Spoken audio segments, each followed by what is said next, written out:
Okay, Chair, you're good to go. Oh, I can't see the red. Right. Bore da pawb, welcome to today's meeting of Powys Teaching Health Board. It's good to see you all on this gloomy May morning, but we have a lot of business to get through, so I'm going to press on straight away. Apologies, I'm not sure yet. Definitely Julie Rolls, but there may be others who haven't yet been able to let us know. There will be, as you see, and there is now on screen, a slide detailing the participants in today's meeting. So, oh yes, I can see Alice and Mary can't attend either. So that slide will stay on screen for a little while until the meeting proceeds fully.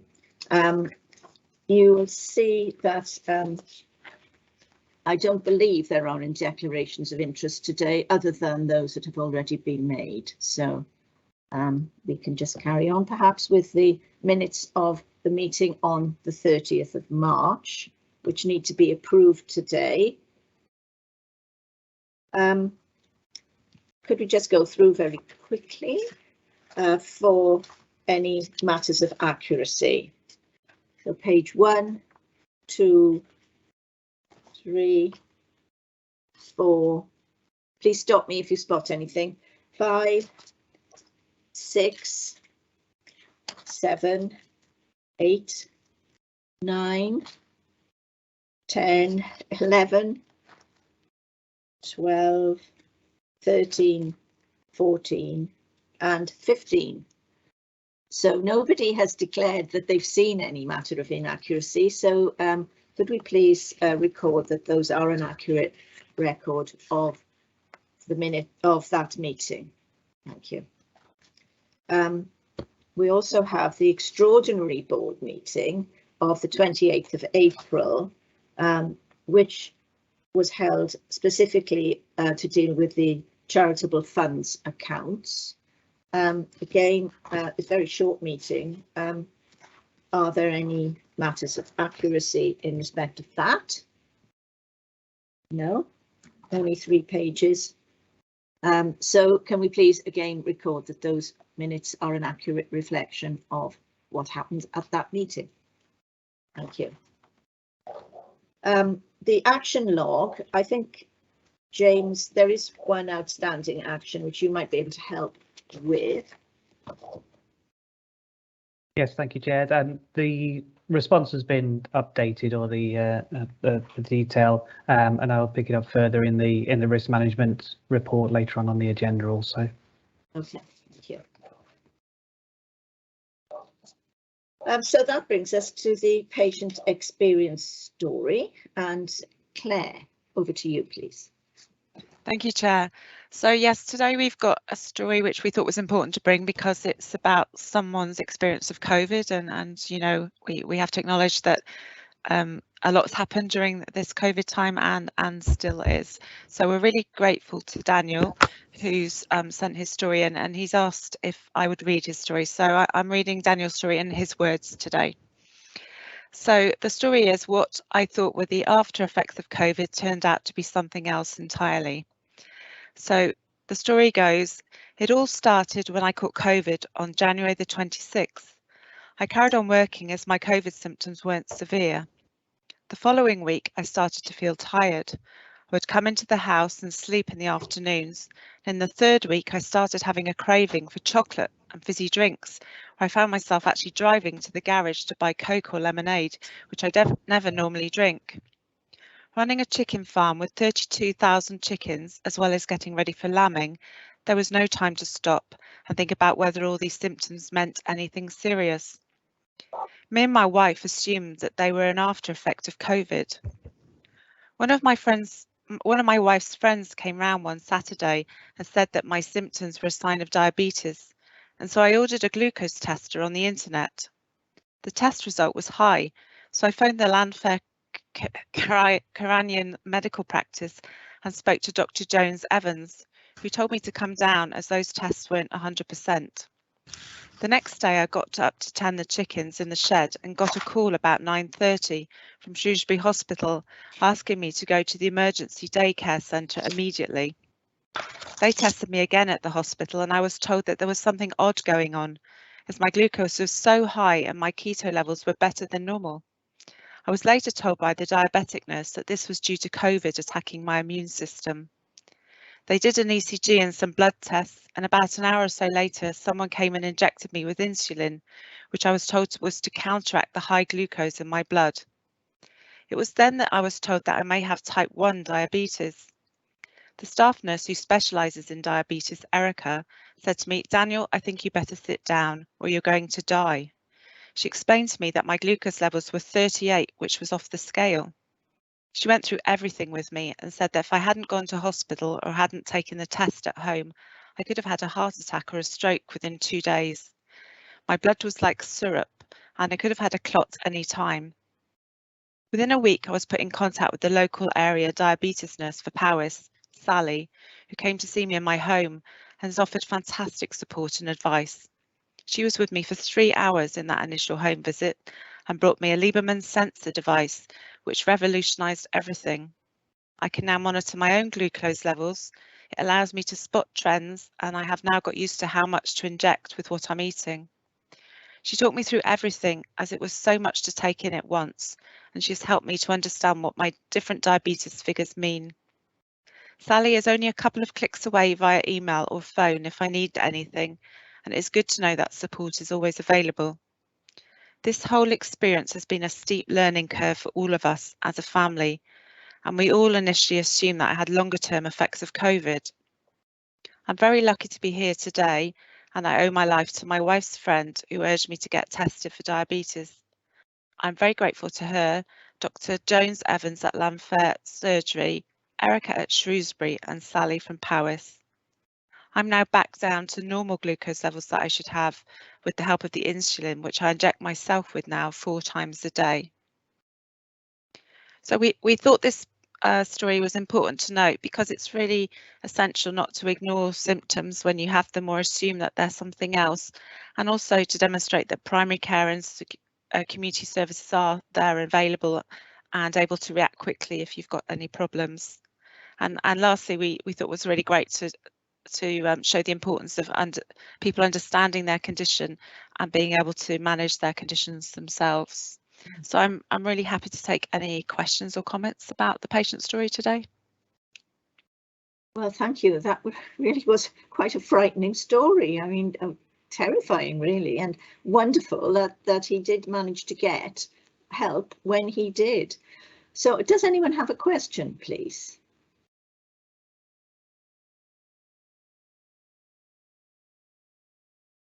Can't see any questions. Carol. Yeah. Yeah, thanks very much. It's an observation, really, rather than a question, because I know that we're working on a diagnostics strategic plan. And I just noted that Daniel felt that he would go and get a test to test his blood sugar from the internet. And I guess there's a lot more sort of availability these days of being able to get products for testing. And of course, we've changed remarkably as a society in terms of testing ourselves for COVID over the last 2 years. And I just wonder, Claire, your thoughts on the opportunity for people to take more control by using tests. Is that something that we're going to come back to in terms of the strategic diagnostics plan? Yeah, I think we have a point of care testing strategy that we're looking at in the health board at the moment, and I think the importance that we need to learn from this story is it's okay to test, but it's really important where you get your tests from and ensuring you get it from valid places. So if we think about COVID, you know, we've had to make sure we get our tests from pharmacies or the government site to ensure we've got an accurate and appropriate test, and you know, we will be looking at what tests are available, but it will be essential that people go to their pharmacy or their healthcare provider to ensure that they've got the correct test. And it's also, you know, as you say, Carol, to point out that these tests are available in our healthcare environments now. So if anyone's got any concerns, they can ring their primary care centres and ask if they can have a test. It's a very simple blood test, so it's nothing to be worried about. Thank you. Thanks, Claire. Claire, just probably a dim question from me, but I thought type 1 diabetes revealed itself at a much younger age. That means Daniel looks very fit and healthy in his photograph, but he's not that young. Is it unusual for people to discover that they have this? I'm not an expert in diabetes, so I may, if I say anything wrong, Kate, I'll ask you to come in. Okay. But my understanding is people have different levels of diabetes. It can be at a low level or a higher level, and it could be that COVID affected his manifestation of his diabetes. And some people just go along without really noticing the symptoms that they've got for quite a long time. So it can be, but most people with type 1 diabetes are diagnosed earlier. I don't know, Kate, did you want to add anything? Yeah, no, I think that was very nicely summarised, Claire. But I think just to add that we know that that there is an increased, unfortunately, incidence of diabetes after COVID infection. I think it's the last I saw, it's about 13 extra cases per 1,000 people. So it's not insignificant, and that can be type 1 and type 2, and so will be. It just has such an effect on the immune system, as seems to have happened with this patient. And diabetes is known to be, it can happen in a post-viral syndrome. So I think that's what's going on here, and we probably will be seeing, unfortunately, a slightly increased incidence of diabetes as we move forwards. So does that mean we should be informing people generally to look out for symptoms of diabetes if they've had COVID? I think it's a very good point, Viv, especially because some of the symptoms of diabetes can be pretty vague. Just feeling generally unwell, tired. There's the well-known symptoms of sort of going to the loo more often and feeling very thirsty. But yeah, I think, you know, the advice is that anybody who's not feeling right after COVID should seek advice. Absolutely. Okay. Thank you. Are there any more comments or questions? Okay. Well, thank you, and thank you, Claire, for drawing attention to that, because it's an example of a good patient experience at a very difficult time, not only in Daniel's life, but you know, in the terms of the community and what can be done. So thank you very much. Right, so that brings us to updates. An update from me first, and I'm very pleased to say that we have now appointed Mererid, who likes to be called Mez Bowley, as our new Director of Public Health. She'll be joining us on a 12-month secondment, and she'll be in post by July. So that's really good news. She was recently Director of Public Health for Aneurin, Deputy Director for Aneurin Bevan University Health Board, and Acting Director of Public Health for the same health board between April 20 and January 21. So I have met her, and she's extremely, I would say, dynamic. Carol, would you agree? So we look forward to seeing her at meetings and to meeting her, all of us individually, I hope, when she arrives. We're still seeking a new independent member for the third sector, and plans are in place, you know, to go out again to seek an independent member. We're having difficulty appointing someone to that particular post at present, but I'm optimistic. And it's very important that we do have someone to replace Trish, because she had such a deep knowledge of the third sector in Powys. We need someone with real experience. Now to something very sad. This will be the last board meeting for Frances Gerard, because she's coming to the end of her appointment on the 30th of June. She's given us so much support over the years. She is extremely knowledgeable about so many things, not only about medical education, but about Powys, because she has worked here as a GP. So we're very, very grateful, Francis, for everything you've done. I'm confident that everyone on the board will join me in thanking you and wishing you well for the future. We will be seeing you again, though, at the end of June, around about the 28th, when we have a board development session, and we'd like to say goodbye properly. No parties in work time, I'm afraid, but I'm very happy to see you then. So thank you, Francis. We have already been given the name of somebody who will be her successor, and we look forward to meeting that person too.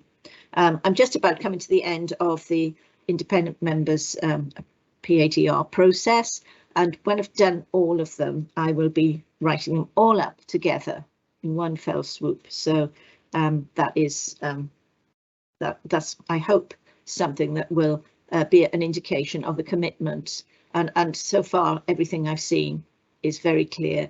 There is a very strong commitment by all our independent members to the health board, and they all put in far more than the hours for which they're contracted, although they don't have an official contract. And finally, on the 12th of April, I was delighted to attend the Certificate of Appreciation and Long Service Awards for our staff. Always lovely events, and Carol has given more detail about that in her report. So over to you, Carol, anyway. Thank you very much, Chair, and Bore da pawb, morning everyone. I hope everyone is well. I have circulated my report in advance of the meeting, so I won't go through the detail of it. Apart to say, just pull out a couple of key areas, and I have spotted a typo. Prize goes to other people who have spotted it too. But I wanted to raise awareness of the Health and Care Act in England. We work very, very closely with colleagues in the English NHS. And as board members will know, a substantial number of people, residents of Powys, access some of their care in England. So these partnerships across our borders are really important for us.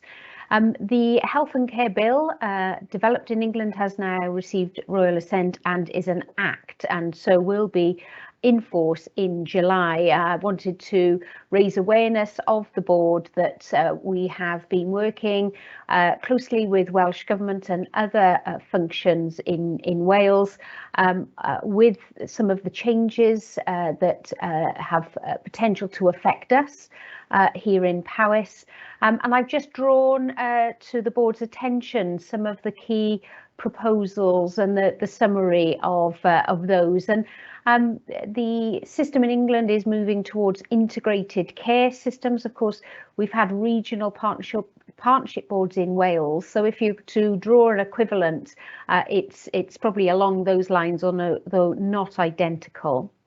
The duty to collaborate, and of course we've always had a duty to cooperate, but this is really pushing that to collaboration, and I think that is something that we would very much welcome.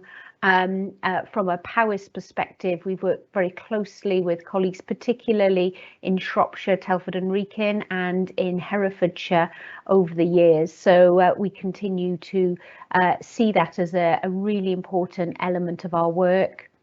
The ability to have collaborative commissioning, and again we're looking at that. We have a number of examples where we have partnered with colleagues in clinical commissioning groups, CCGs, where we have aligned our commissioning and at times joined together more formally in commissioning services that affect our rural border population.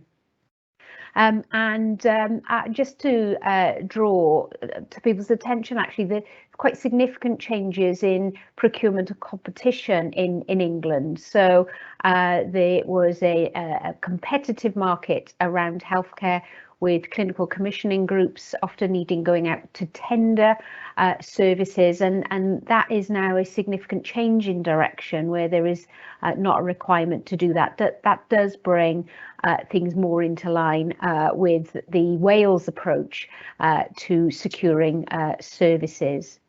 So I just wanted to flag that and make board members aware that we will give a further briefing as this work progresses. There's been a rather stepped increase in the level of engagement activity, and Chair, you just mentioned the Certificate of Appreciation and Long Service Awards. They're always an absolute treat to have and connect with people, and to thank and to recognise people for their efforts.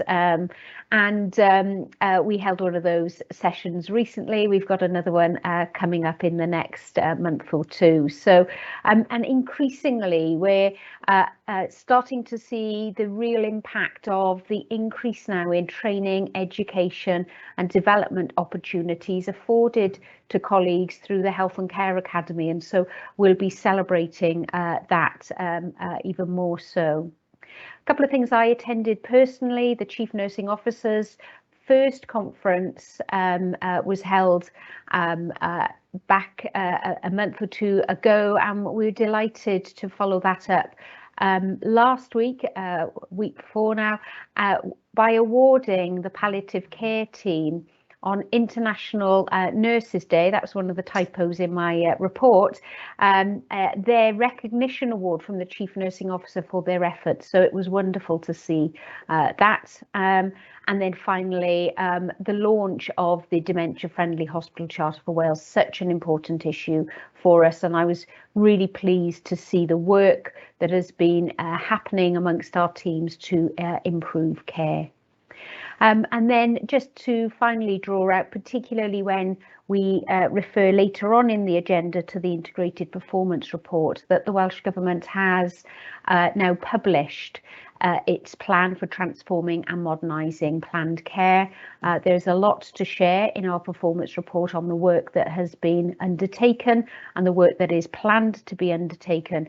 And there may well be people watching this board meeting who are waiting for care, and hopefully that item will be of interest as we're able to show the progress that we are making. So, Chair, that was my report. Happy to take any comments or questions. Thank you, Carol. My computer's telling me that certain features are not available for live events. So if I'm missing anything, for example, hands or requests from people, please jump in and help me. But has anyone got any questions for Carol or comments? I can't see any hands, Chair, so there we are. All right, thank you. Well, yes, I do have a comment, and again, it's back to the staff events, because it's so important that we recognise our staff and the huge efforts they've made over the last 2 years and are continuing to make. They are so important to us, and I do hope that, you know, the transforming and modernising planned care will help them too, because they're having to deal with people who are waiting in the community for their treatment. So thank you. It's good to see that. Well, thank you, and we'll continue then to the second part, agenda item 2.1. Carol, do you want to introduce this item on population needs and wellbeing assessment? Yes, thanks very much indeed, Chair. So I know that board members and the public will have had a lot of reading in preparation on these items, because these are really quite substantial reports. I'm asking today that the board look to ratify the wellbeing assessment and the population needs assessment, and I'll just explain what they are. We work as a key partner at the Public Service Board. That is a mechanism by which public services come together, working in partnership to promote the well-being of the people of Powys.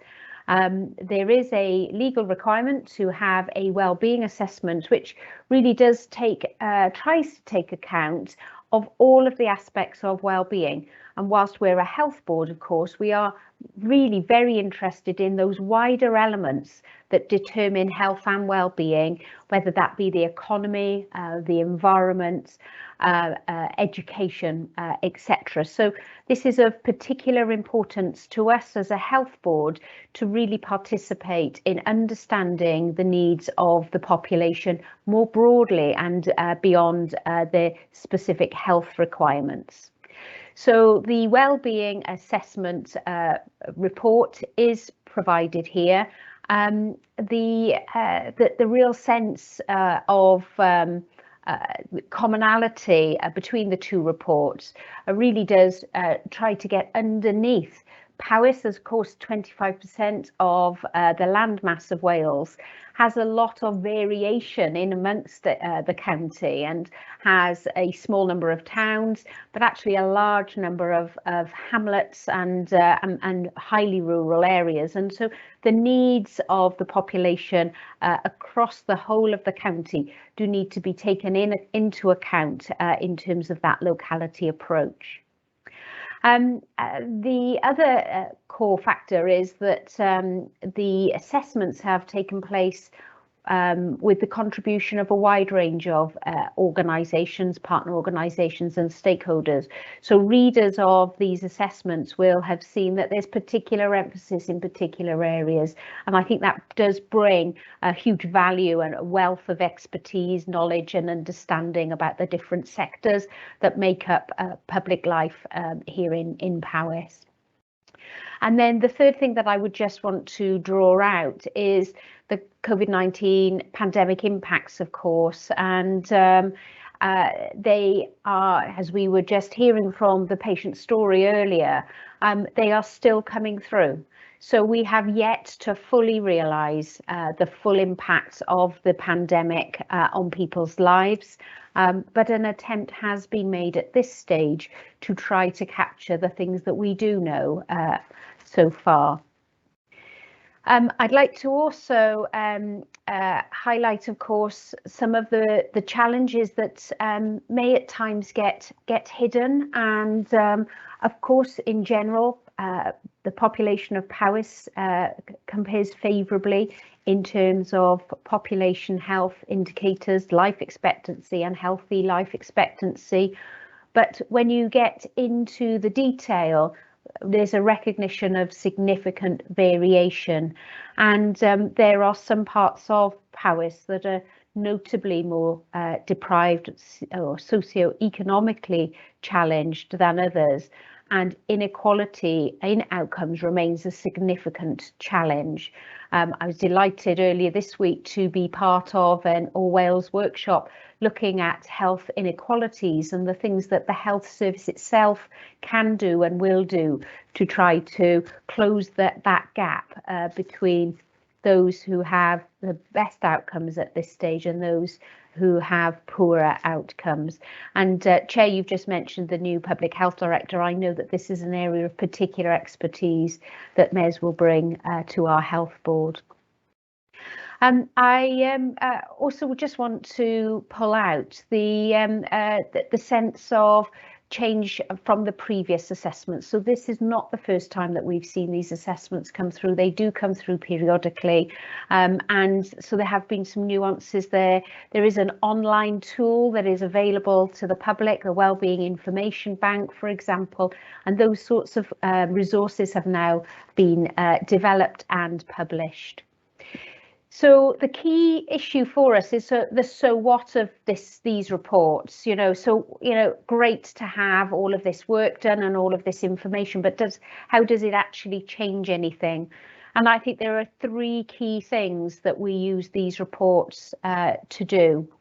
The first one is to identify existing and future needs of the population, both in its widest sense, the cultural, the economic needs, etc., but also the health and care needs, including care and support and the needs of carers.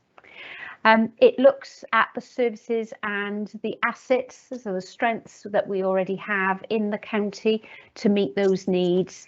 And it's important to build on that. So, you know, for example, Chair, you mentioned in your report about the third sector, we've got a vibrant and fantastically well-developed third sector, a real asset for the county. But we have also got to identify where there are gaps.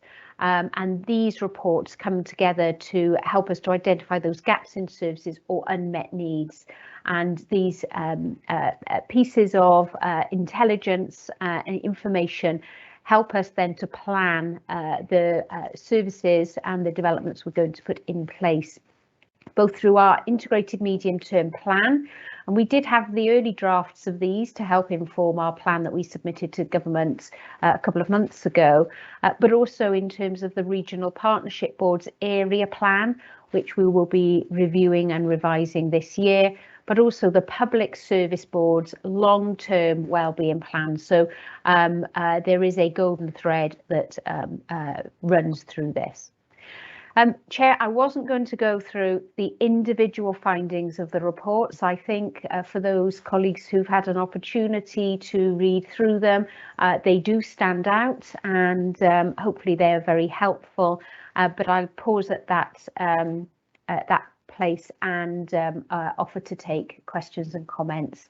And I can see from the bar on the side that Robert Lewis and Ronnie Alexander would like to ask a question, please.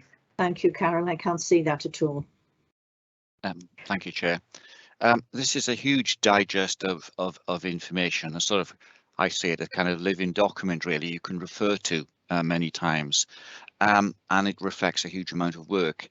I just wondered, though, moving forward, whether some of the comparators would not just be within Wales. In many ways, a more natural comparator for the county would be Shropshire or Herefordshire, or maybe even rural parts of Scotland. I don't know. And I just wondered whether we're missing a trick here, really, particularly since the report does mention that while Powys compares favourably with many parts of Wales, there's still a lot of work to do. So I just wanted to test out, really, whether colleagues thought that might be something we should explore in the future. Thank you. Yeah, lovely. Thank you. I'm wondering, Chair, because you can't see the sidebar, whether to take all of the questions and respond to them Yes. at once, because Yeah. I think Ronnie would like to ask a question, Katie would like to make a comment, and Mark Taylor a question, and Kirsty. So I wondered if you're okay if we ran through and I can respond. Fine. Yes. So Ronnie. Thank you. These are very rich documents in terms of data. And as you say, Carol, the lessons or the impact of COVID runs across them in a serious way. The WBA in particular is comprehensive. In fact, it might be considered compendious. And it is, although the language is very readable and there are summaries at the end of each section, I think it's a big task to expect the public to actually engage with all of that content. So I don't know what the practicality is, but I just wondered if at some stage it might be possible to consider a summary of these documents in order that they are more readable and more digestible. Thank you. Thank you, Ronnie. I'll come back to that. Thank you. Katie was next, then Mark, and then Kirsty, and then Ian. Thank you, Chair. This is a really interesting and useful document, so thank you for all the work that's gone into that. My question really is about the 13 locations. We are obviously, the Citizens' Voice body is established next April, and I think it's really important that the work of that new organisation aligns closely to existing priorities, but also to the sort of structures and intentions within the local authority, the health board, and the third sector. So the 13 locations, just for clarity, is that going to be the principle moving forward for the local authority, the health board and the third sector in Powys? Thank you, Katie. Mark. Thank you, Chair. One specific and then just a reality check for me. In terms of the income expenditure, I just caught my eye that population only seem to be spending 8% on mortgage and rent. And it just struck me as perhaps being out of line with what I would have expected. So just to comment on that one.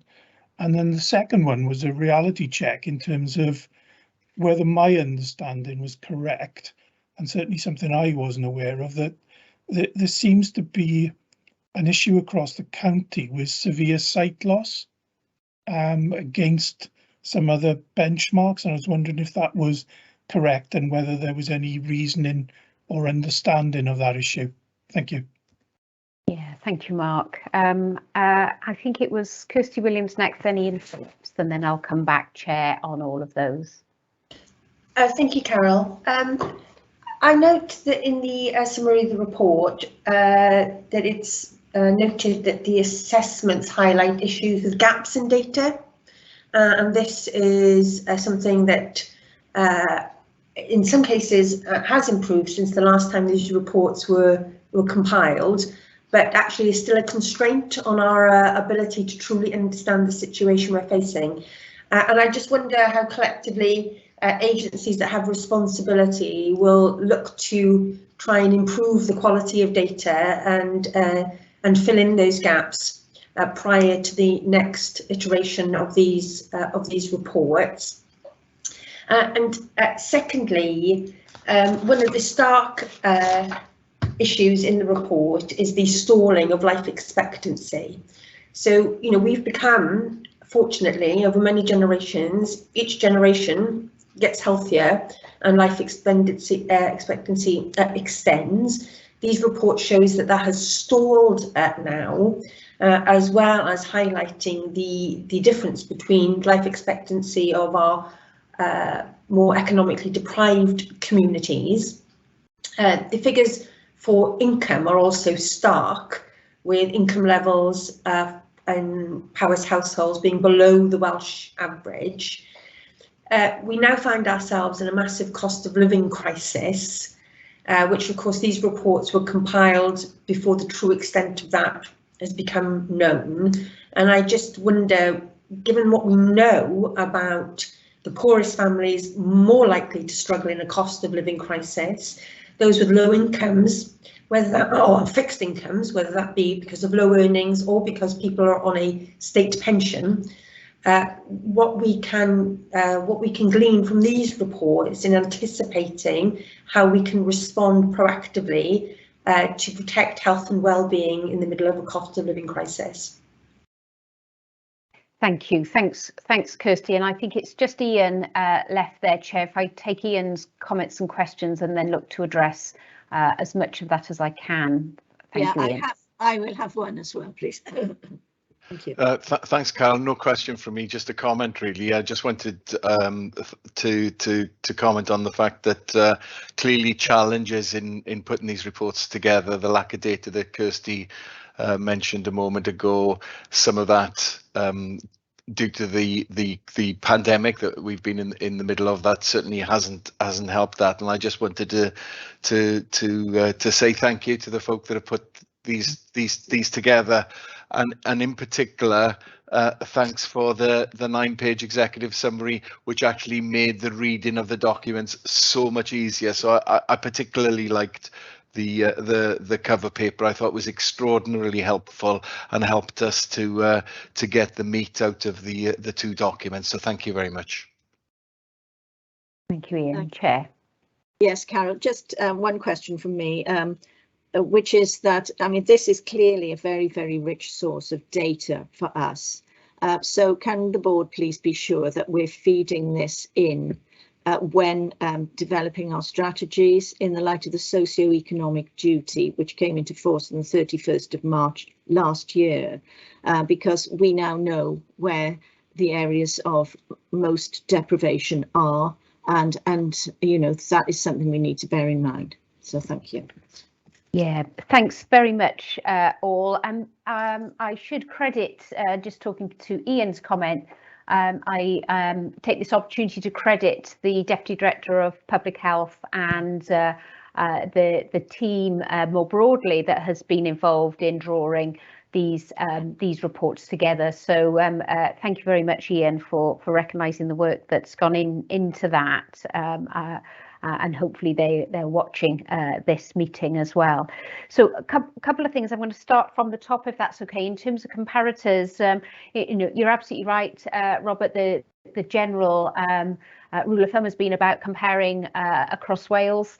We do, as a health board, look further afield for comparisons. So, for example, when we have undertaken exercises such as the burden of disease work, we look internationally across Europe and to other similar health developed countries in terms of some of our outcomes. We know, for example, that our cancer care outcomes in Wales and in the UK fall behind that of some key parts of Europe, and we've got more to do, hence why that is a priority in our IMTP.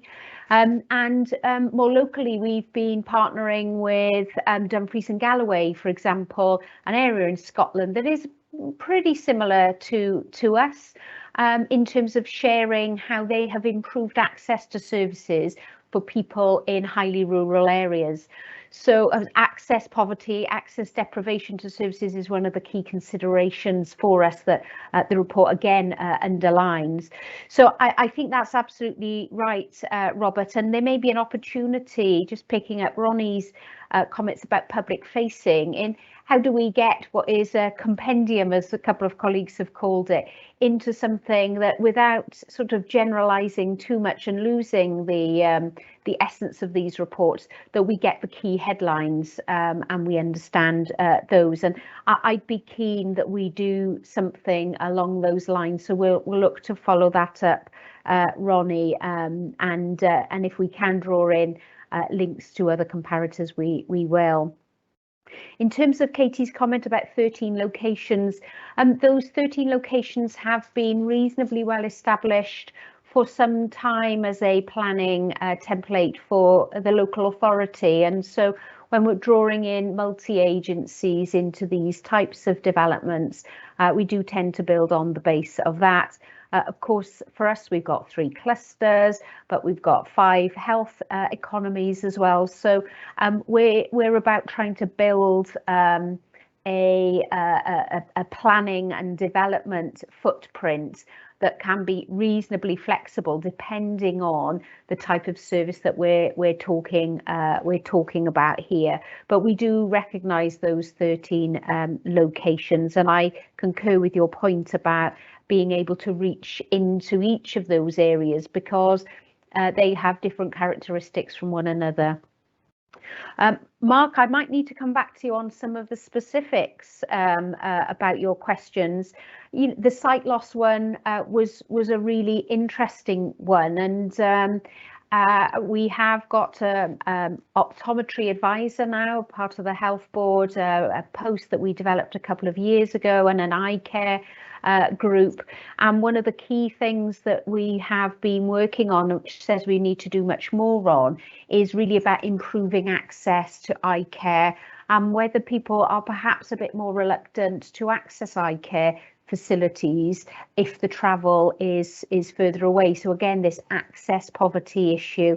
I'm really pleased that over recent months we've been developing now the eye care service for the population of North Powys as part of the North Powys wellbeing programme and our renewal work. So that is pegged. On income and expenditure, I think it's quite an interesting picture, 8% on mortgage and rent. We do know that on average, the cost of buying a house in Powys is higher. There are perhaps some complexities about that, but I may need to come back to you on that. But when we start to pull all of this together, what this data is telling us quite clearly is we are going to have a population, we have a population now that we serve that is under real pressure from cost of living, from an income level, as Kirsty outlined, that is below the national average, that perhaps has higher costs. When you think of the use of a car is not a luxury in our county, it is a necessity. And when we look at the deprivation index, that hasn't always been taken into account. So the cost of living crisis and the issues that brings in terms of health and well-being is one that we are absolutely going to need to pull out all of our stops to work with our population on. And in terms of data gaps, yes, absolutely there are data gaps. Business intelligence capability is improving, but there are some things that we need to keep working on. And then just to draw this to a close, these types of reports help us to lift up, if you like, and take a helicopter view of our population and the difference between some communities and their outcomes and others. So the issue of the socioeconomic situation for people and health inequalities and general inequalities is really stark and is likely to get worse under this cost of living crisis. So if this has not been a priority for the health service before, it absolutely must be now. And the pandemic has shone a very bright light on health inequalities. And I think as a board, we have put focus on well-being as a strategic objective. That's number one on our strategic objectives. Focusing on the greatest need is one of our core principles. We need to be demonstrating that we're doing all that we can to tackle these issues, and I think these reports help us to get there. I'm very grateful to colleagues for taking the time to have a look at the detail and to ask the questions, Chair. So hopefully that will be helpful. The Population Health Partnerships and Planning Committee of the board, I'm sure will want to get into this in a little bit more detail as we progress through this year. Thank you very much indeed, Carol, and thank you to everybody involved in compiling all that very rich information, which will be used across Wales, because this is a public document and it gives a lot of information about our area, but it is also important to others. So the board is being asked to ratify the wellbeing assessment as approved by the Public Service Board, on the 17th of March. And was it the Public Service Board or the RPB? Yes, I think it was. Yeah. Yeah. Chair, the wellbeing assessment was the Public Service Board, and the Population Needs Assessment, the Regional Partnership Board. Yeah, thank you. Right. Okay. So, are you happy to ratify that? Thank you very much. And we note the Population Needs Assessment. So, very, very well, huge thanks from me for that information, and very useful for the future. So actually, I think, Kirsty, if it's all right with you, this is an appropriate time for me to move to my next meeting. So I apologise to the board that I have to leave now, but I leave you in the very capable hands of Kirsty Williams, our Vice Chair. So thanks, Kirsty. No, thank you very much, Viv, and we'll move on then to item 2.2 on this morning's agenda, which is to look at a number of issues that fall under the category of board governance. So, James, if you would like to lead on this item, I would be most grateful. Over to you, James. Thank you very much. Good morning, everybody. So starting with work programmes is the most substantive item of the three. So the board will recall at its last meeting it approved the IMTP and delivery plan, and now we're looking at how delegation and reporting arrangements enable it to obtain the appropriate level of assurance that its strategic objectives will be delivered. So in plain English, we're trying to set out how the board can know that its key plans will actually be delivered and is getting the assurance that it needs.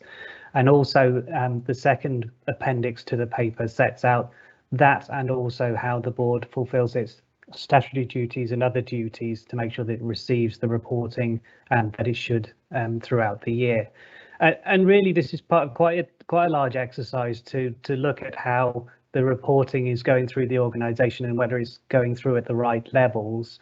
And hopefully the report in Appendix A shows from left to right really how the director responsibilities flow through the various levels of assurance up to the board to be able to make sure the board can see that the delivery and accountability mechanisms are in place and that it can receive the assurance that it needs. And of course, within that is the executive committee, which is vital for Carol to, as accountable officer, to make sure that she receives the assurance that she requires. It's of course quite a large undertaking, so it does result in a rather large document in Appendix A. So apologies for that. The size of the document isn't my preference, but it's kind of the nature of the beast in terms of the way that it's laid out. So hopefully that wasn't too onerous to go through, but with regard to process, you can see how that has been put together and hopefully results in something that does make sense with regard to the headings and the levels of reporting that we're trying to get right. The second paper in Appendix B is more of the traditional board work programme approach, which takes the results of that first exercise and adds in those other sort of statutory elements and enables the board to see meeting by meeting what it should expect to receive, so that it can see what is coming, what is manageable, but also, of course, we need to keep that as a basis, but have an element of flexibility to respond to risk and other issues as they arise, of course. So it is a plan, it is a basis, and the other document is priorities, but we do need to maintain that flexibility throughout the year.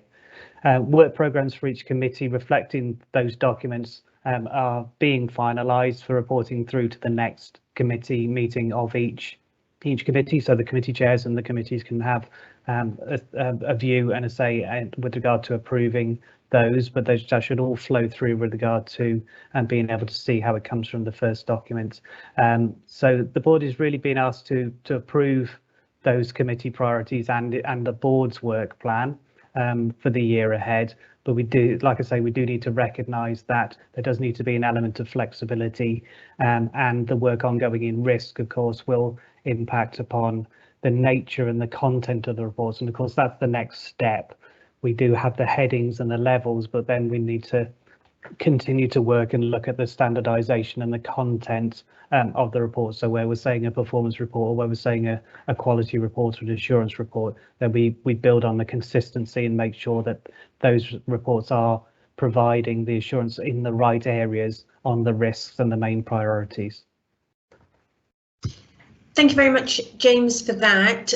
As members of the board will see, a huge amount of work is contained in these papers, but just to repeat what James has said, what we need to do today is to approve the board and the committee priorities for 2022-23 as laid out, and as independent members we need to be assured that these work programmes support our executives in the delivery of our IMTP and the delivery plan. That's what the work of the committees there are there to do. So any questions or comments from members? Ian had a comment, I think. Yeah, sorry. Again, I'm at a disadvantage. I'm on a different computer this morning and not necessarily seeing everything I need to see. So, Mark. I think Ian was first. Carry on, Mark, it's fine. Thank you, Ian. Thank James for setting it out like this. It was really useful for me to actually start getting my head around some of the things I didn't know that perhaps the committee should have been doing. So that was very useful. I suppose the overall point for me is it achievable? Because when you set it out like this, it actually demonstrates a very long to-do list, and just really as to how achievable one thinks it could be.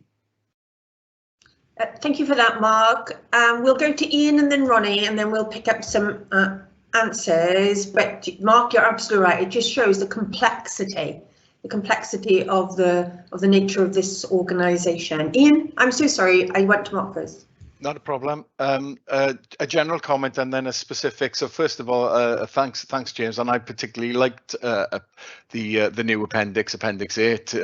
To be honest, the general comment, looking through that, I just noticed that in the final column of how we get the assurance, some of the stuff they're just looking up and down, if you like, on that chart, that some of the assurance is by receipt of an annual report, and I'm just wondering from a consistency point of view, the others include the scrutiny of the plan, and as well whether we should again look at having a consistent approach in terms of the planning process, as well as are we sticking to the plan, if you see what I mean. So that was one thing that sort of struck me as I was reading that.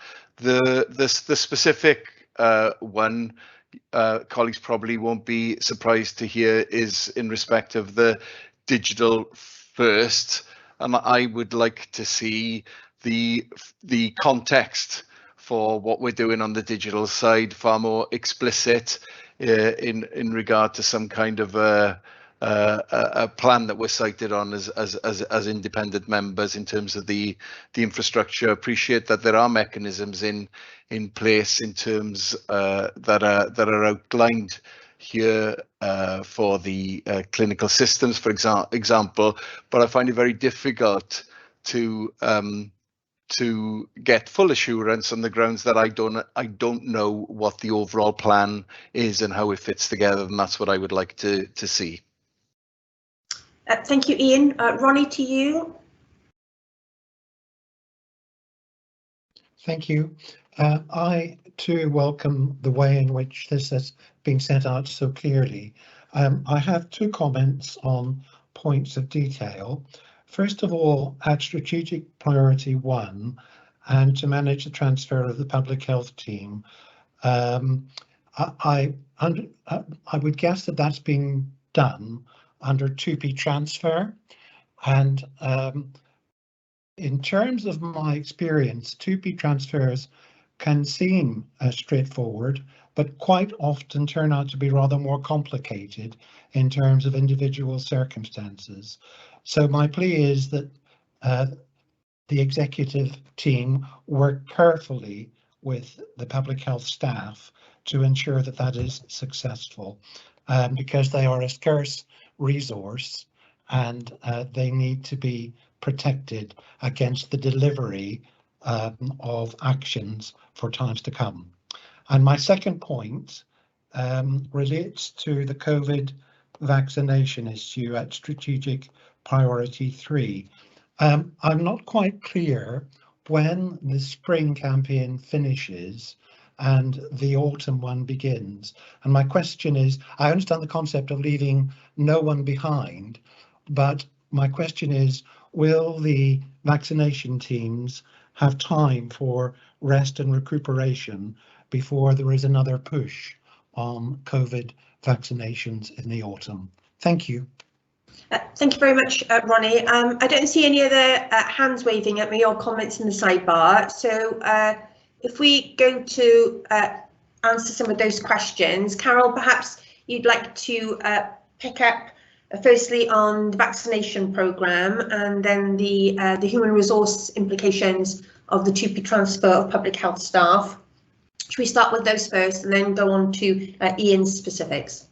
Yeah, lovely. Thanks very much, colleagues, for the questions. So on the COVID vaccination issue, we've just had the interim advice published from the Joint Committee on Vaccination and Immunisation, and they are indicating at this moment, it's not final advice, of course, that the autumn-winter campaign, particularly for COVID, because I think that was the specific vaccination you referred to, would be for a group 65 years and over, frontline health and social care workers, people who are vulnerable underlying health conditions. So it isn't as broad a population as we have had previously in the campaign.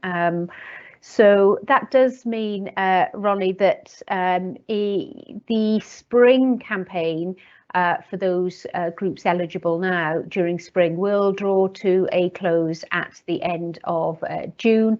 There will be some into July for some specific reasons, but that then the autumn-winter campaign for those identified groups would start some 3 months later, and that is because the JCVI are suggesting that there is an interval between the spring booster and the autumn booster, so we'll be working on that. In terms of leaving no one behind, we're still working on the detail of ensuring that people who have not been able to access a vaccine, perhaps because of COVID infection, are able to do so. But your point was, will there be a quieter period to enable staff to recover? We certainly hope that there will be, but we have to be alert to the potential to need to surge at any one time. So that is part of our plan. On the 2P transfer, I'm directly connected into this, Ronnie, and I concur. Very important that we manage any transfer of staff really carefully. I have met with the public health team, who my sense is we've seen them as being part of the Powys family anyway, irrespective of their employment with Public Health Wales. They have been working in Powys and with us closely for a long time. But in terms of the appropriate HR elements, that is being very carefully managed indeed. And it is a health service to health service transfer, so it should be I hope reasonably straightforward, but we are aware that we'll need to keep a very close eye on that. Kirsty, if I may just make a comment on Mark's question about achievability and volume.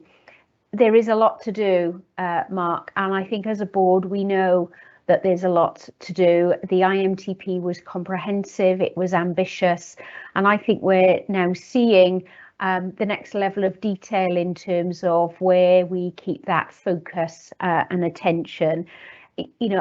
I've worked with James and with Paula from my office on these deployments, and I think it's very strong work, James, in terms of being able to identify the focus of the committees to ensure that we are really looking at the strategic priorities and enabling that sort of open and transparent approach to tracking progress. So, Mark, it is a challenge, but I hope as it's so clearly laid out, we will be able to track that through about where we're making progress and where perhaps some of the other areas are a little bit harder. I'll leave the annual reports and the digital first comment perhaps to others, Kirsty, if they wanted to come in. Otherwise, I can come back in. Yeah, I think the point that you was making is, annual reports are important in monitoring the implementation of a strategy, but the ability for independent members to have early sight of the strategy and influence that process rather than just being recipients at the end of the year. And I think the digital falls under Pete, if Pete was able to address that point. Yeah, thank you, Kirsty. I don't have any issue or problem with that comment. I think it's very fair. So obviously the work that's been pulled together brings a certain level of detail. So happy to see that amendment to go in. Okay, thank you for that, Pete. James, I think there's been a lot of appreciation for the way in which you've collated this information and presented it going forward. We are asked to approve the programmes. Are members content to approve? I don't see any dissenting voices, so that's great. James, can we move then on to the report of sealed documents? I think we can probably take as read that members have read that report, unless there was some specific comments you'd want to make on that. No, it's very procedural in nature as a requirement of the standing orders. So unless anybody has any particular comments. Any comments on the report on sealed documents or questions which we are asked to note this morning? I don't see anyone. And then the final part of James's section, the scheme of delegation and reservation of powers. Again, this is technical in nature and it is an update following advice. James, any comments? Yeah, this paper and the last one are really as a result of me going through our governing documents and just making sure that we're doing everything that we should. And it became clear that the scheme of delegation needs a little bit of an update for the items that are laid out in the paper. So it's not a fundamental relaunch of the scheme of delegation. It's an evolution which we would naturally expect to happen as we evolve and changes happen. So that's all that is.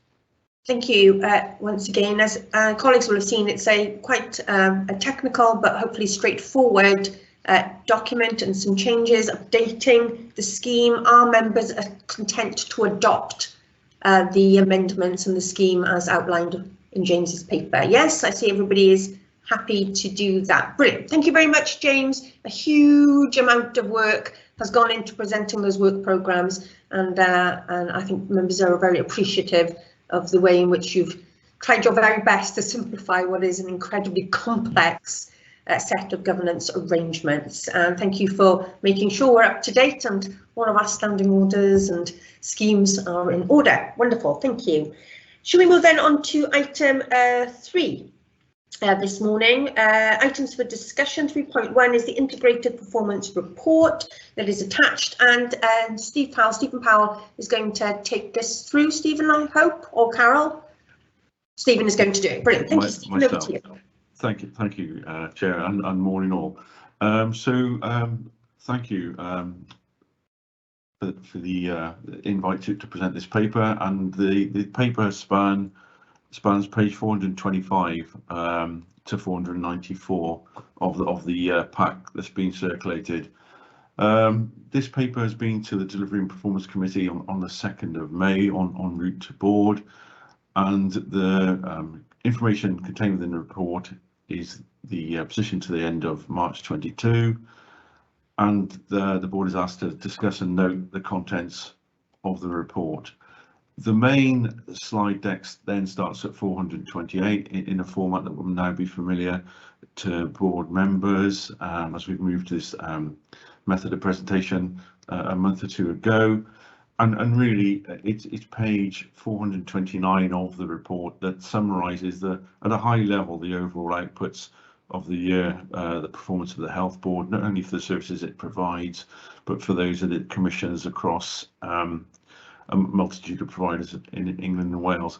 And obviously, as we've discussed during the course of this meeting and previous meetings, the whole of the NHS, as well as the public at large, has been severely affected by the COVID-19 pandemic.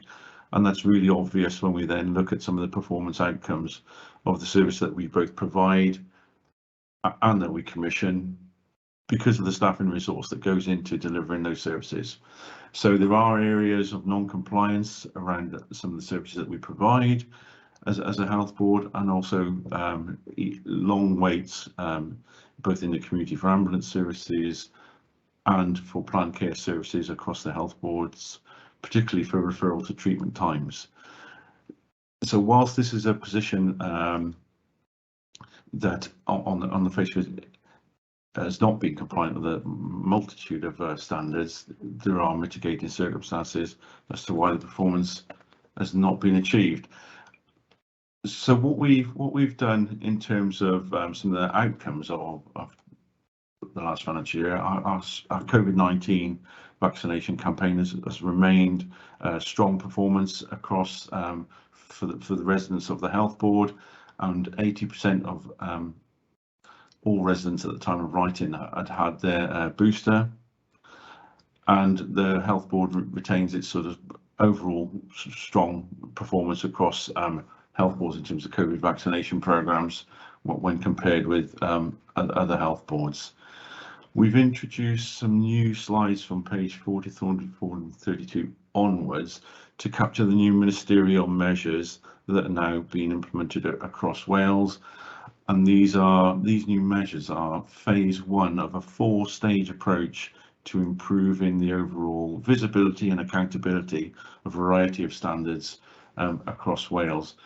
And just in terms of the way that the charts are presented, The blue lines indicate our actual performance for the previous financial year, and we've gone on then to describe our performance trajectories for the 22-23 financial year, because it's really important that we both understand as a board and a health board what our plans are for 22-23, and we can articulate those to the public and then measure our performance against that. Now, obviously, there's a lot of detailed slides within the slide pack. I just want to really draw out some of the key components of our performance.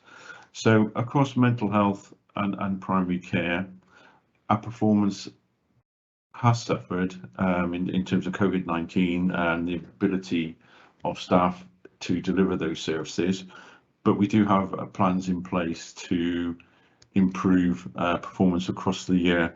And what we've said for some of those areas, whilst there are areas of non-compliance at present, we do aim to be compliant for the services that we do provide, particularly around access standards across the 22-23 financial year.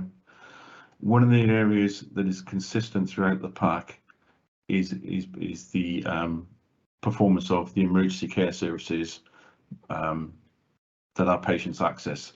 So our own minor injuries units continue to provide good, timely access to care. All months have been delivering the 4-hour standard, but the position where patients then access district general hospitals and the A&Es out of county, the position is not compliant as ever, and it's largely due to two things: A, increase in the number of patients seeking help, and B, the impact of staffing and staffing absence in those services that are provided across those health boards.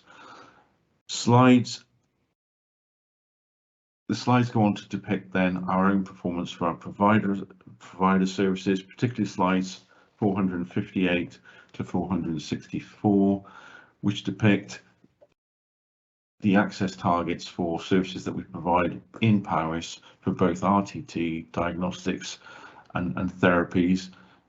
And we've continued to maintain strong performance across those services throughout the pandemic, despite staffing challenges. And we seek to aim to deliver those access targets across the year now for the 22-23 financial year.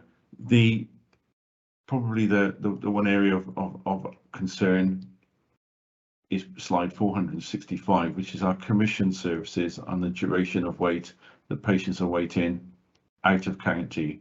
Now, at the time of writing, there was over 7,000 residents waiting across our Welsh health providers and 10,000 waiting across our English providers. But the pace of recovery is variable across England and Wales, and whilst restoration of services has been key and vital to all health services in terms of recovery from the pandemic, the pace of recovery is still nowhere near what we would like or expect. And whilst a lot of effort has been gone into plans to improve access to referral to treatment times, the performance is nowhere near the expected standard. And so slide 465 shows, for example, there were 769 patients waiting in Welsh health boards waiting more than 2 years for access to referral to treatment, and across our English providers, over 54 patients. So we're actively working with all health boards and all English providers to see what additional capacity can be mobilised to reduce waits, but there will be quite a long period into the future that it will take to recover access times for patients. In terms of workforce, slide 482 just shows the levels of sickness that have been evident within the health board, largely due to the COVID-19 and more latterly the Omicron variant. But I mean, what we're hoping though is as sickness levels falls as a result of COVID-19, we can then capitalise on that additional staff capacity and improve access for all the services that we provide. And then looking forward to the 22-23 financial year, we're looking for compliance across the year to improve access targets. We're aiming to work with all of our providers to understand their outputs from their plans for 22-23, because that's not fully understood yet due to the delays in the planning process. And we're safe and appropriate to do so. We are looking to see whether we can repatriate patients back into Paris to deliver care closer to home through the sites and the facilities that we provide. And that's it, colleagues, in terms of overview. Thank you very much. Thank you very much, Steve, for that. As you said, there's a lot of detail in these reports, and we'll go straight for the first question to Ronnie and then to Robert. So over to you first, please, Ronnie. Thank you very much for the detail of this report and the explanation. I suppose my question is actually quite a general one. If I go to page 1 of the scorecard, there's an awful lot of red. Similarly, on page 2, a bit more green on page 3, and then back to red across the piece, more or less, on 4. So my question is, when can we reasonably expect to see some of this reverting to a more positive colour? And you referred to the waiting lists, particularly for patients who are on waiting lists out of county, and the repatriation of those patients back to Powys. I suppose in essence that means that we need to be satisfied that the facilities that we have in Powys are fully utilised and appropriately staffed to meet the needs of those patients. And is there an issue about staffing, or are we satisfied that we have sufficient staffing to fully utilise those facilities? Thank you. Okay. Thank you, Ronnie. And we'll hear Robert's questions, and then we'll come back to you, Steve, and to Carol, who wants to comment. Yeah, question for Carol, really, I think. We know, of course, that even before COVID, there were differences in performance for timings on elective surgery between the trusts we use in England and others, but also very significant differences in the performance of health boards within Wales.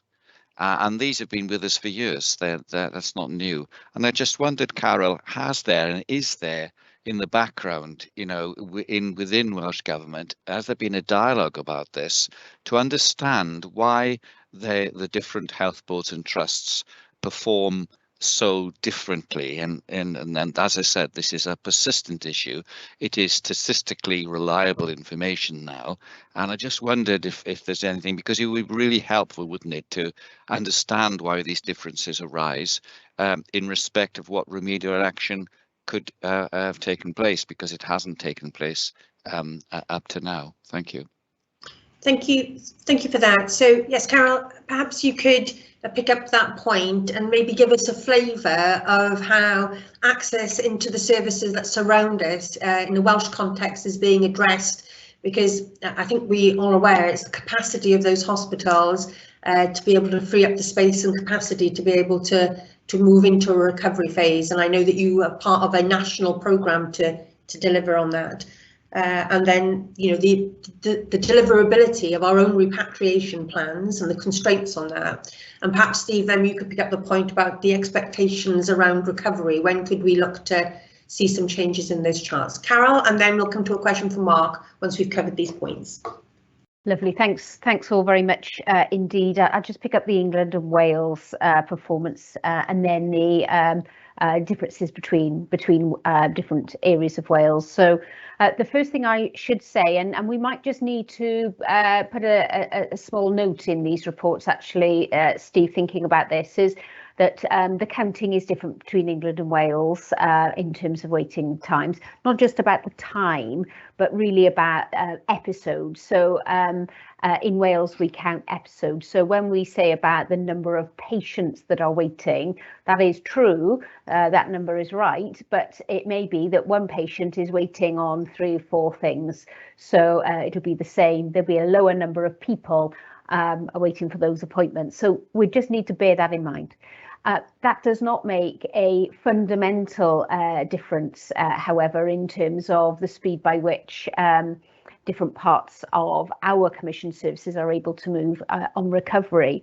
And this might help to shine a bit of a light there, Robert, on your query as well, because what we do find is that the infrastructure and the pattern of service delivery in England is different to Wales. So you'll get more sort of standalone services. So if I just pull out Robert Jones and Agnes Hunt, for example, largely an organisation that focuses on orthopaedics. It does other things, of course.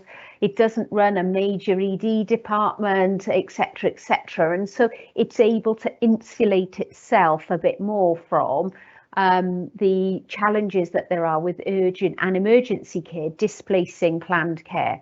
That type of model of setup is not really in Wales, and so we'll see the different parts of Wales get more affected by urgent and emergency care pressures than other setups. So that is a factor. The other issues for us to look at is in terms of workforce, and I think Ronnie picked that up. I think it's quite clear that there are workforce challenges right the way across the system, England and Wales. Wales is, I think, struggling in particular to be able to overcome some of those. Steve mentioned, and in the reports we talk about insourcing. We have done a major insourcing exercise, which has helped us to make progress as a provider, which is also, which is why I really wanted to comment on, strategic opportunities to keep going with that sort of provision during this recovery phase. If we can repatriate, bring back those people who are on a waiting list outside of Powys, who we could support in Powys. And that is one of the strategic decisions I think we'll need to make as a board. And I'm very keen to bring that in front of the relevant board committee to unpick that a little bit more. And while I'm answering this question, if I can also highlight that, you know, the differences between the different providers to the Powys residents is a real factor for us. It's one of equity. Actually, it's one of outcome and impact as well, which we are worried about. So we will be wanting to bring forward some proposals about how we might ask the residents of Powys to work with us in accessing alternative providers if they would wish to do so, and we would support them to do that. Now, that is very early thinking, but in terms of people who have been waiting a long time, that really may be an option for consideration. And that's really the question, Robert, about trying to reduce the differences. There is a real Welsh Government focus on equity across Wales. Some areas are able to move faster than others for lots of varying reasons, staffing, facilities, urgent emergency care pressures. But for the Welsh Government, I know that in conversation with them, they do want to ensure that that gap doesn't grow so that some communities are waiting much longer than others. And we're working with the new director responsible for planned care across Wales to do our bit on that as well. So hopefully that helps, and I'm going to pass over to Steve for the rest of the answer on this. Thanks, Steve. Thank you, Carol. Yes, so Ronnie, you're absolutely right. So visually, there's a fair bit of red. I'm just looking at slide 436 in the pack. So slide 436 is principally covers vaccines and screening programs. And on most indicators, we're only actually a couple of % off, between 2 and 5% off the difference between a pass and a fail. Our aim for this area is to be compliant, but I mean, we can offer screening programs. We can't mandate people to attend. So there's something in there around communication of the message, the availability of the screening and vaccines programs. But I say a lot of those indicators are quite close in terms of their performance. The second slide, slide 437, this deals with primarily with both GP access, out of hours, and then the waits for diagnostics and referral to treatment times. So just taking those in order. So primary care access, again, as earlier, we're hoping with the reduced sickness rates and the availability of staff that performance improves within those areas. And the one that we're really looking for an improvement on is the emergency ambulance response calls within 8 minutes, which is vital to us, particularly the calls to a rural area.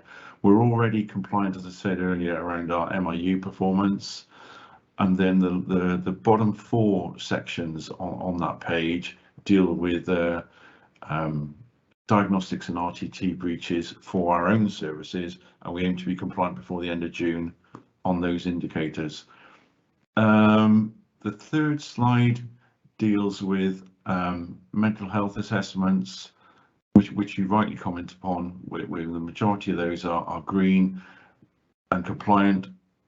Where there are the couple that we're not compliant on are staff related in terms of capacity, because these are indicators that the health board has routinely delivered previously.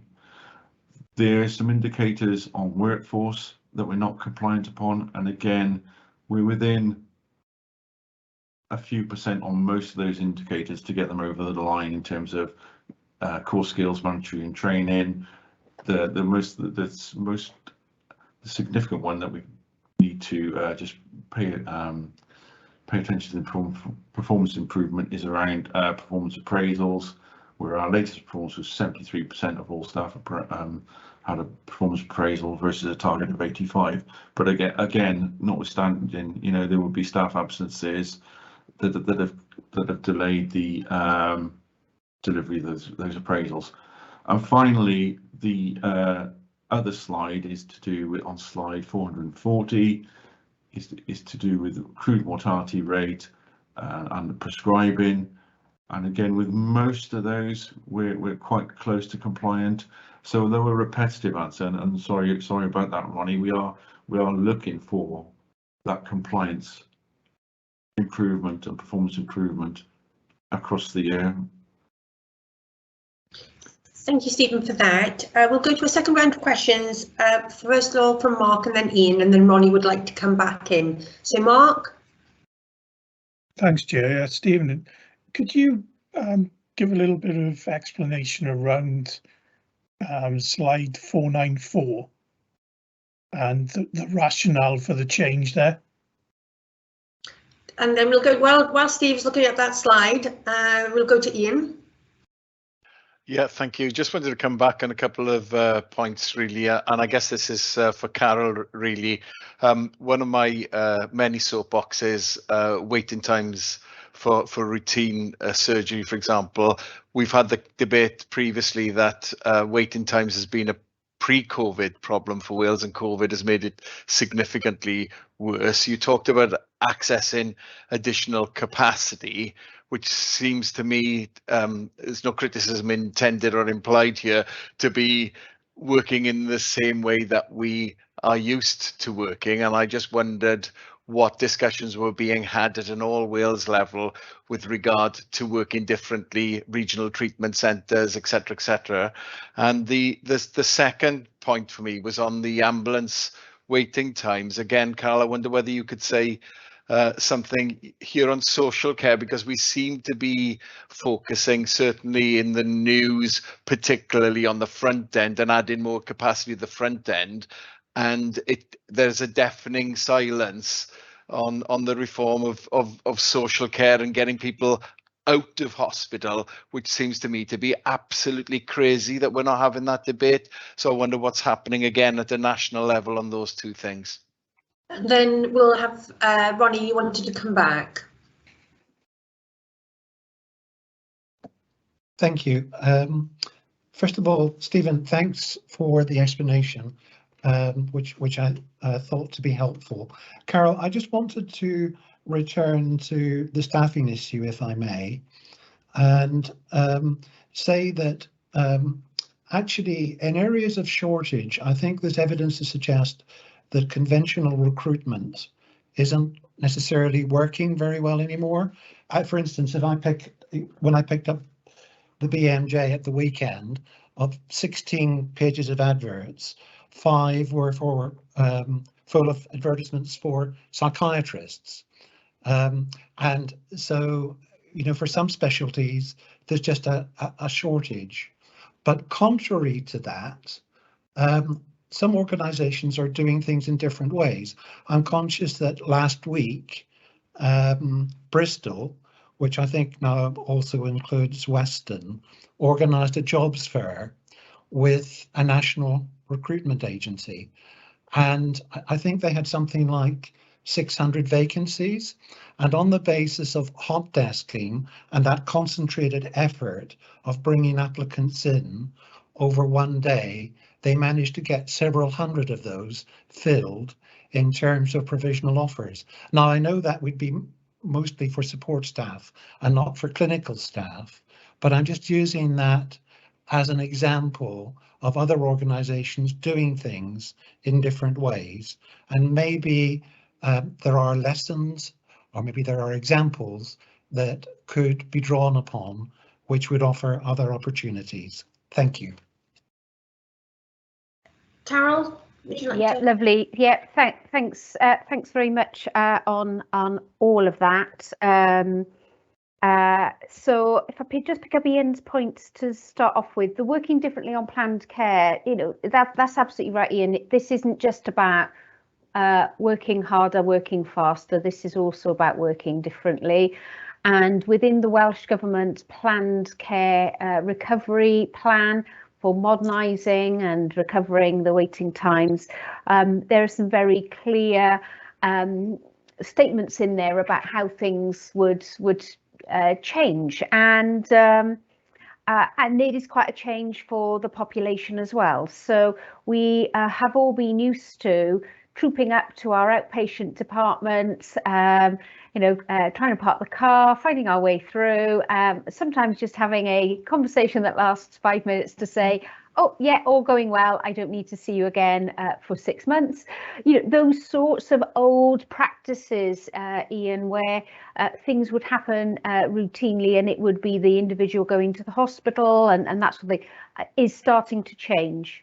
I have my own personal experience of that by having telephone appointments or having a position where you can see on symptoms or patient-initiated follow-up. They're two developments, which means that the individual patient, citizen, can come back to the health service if they need it, rather than feel that there's a routine, you know, we'll see you every 6 months, unless, of course, it is deemed to be clinically absolutely necessary.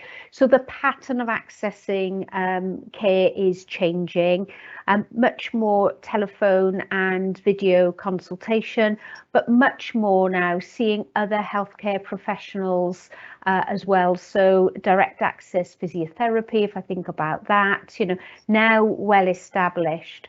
The key thing for us in terms of capacity, though, is that we do now have, it's very, very clear when you see the graphs, a backlog of people that we really do need to see in as speedy a time as possible.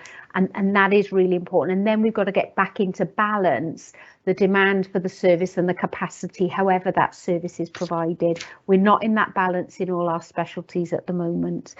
So regional diagnostic centres, absolutely, and community diagnostic hubs, they're the sorts of things that are being brought in diagnostics is really, really important. So people having their diagnostic before they have the conversation with the consultant rather than the other way around, and adding in more appointments, etc. If I can pick up with Ronnie on the workforce element. So, reading a lot of the literature now here, Ronnie, it's retention is key.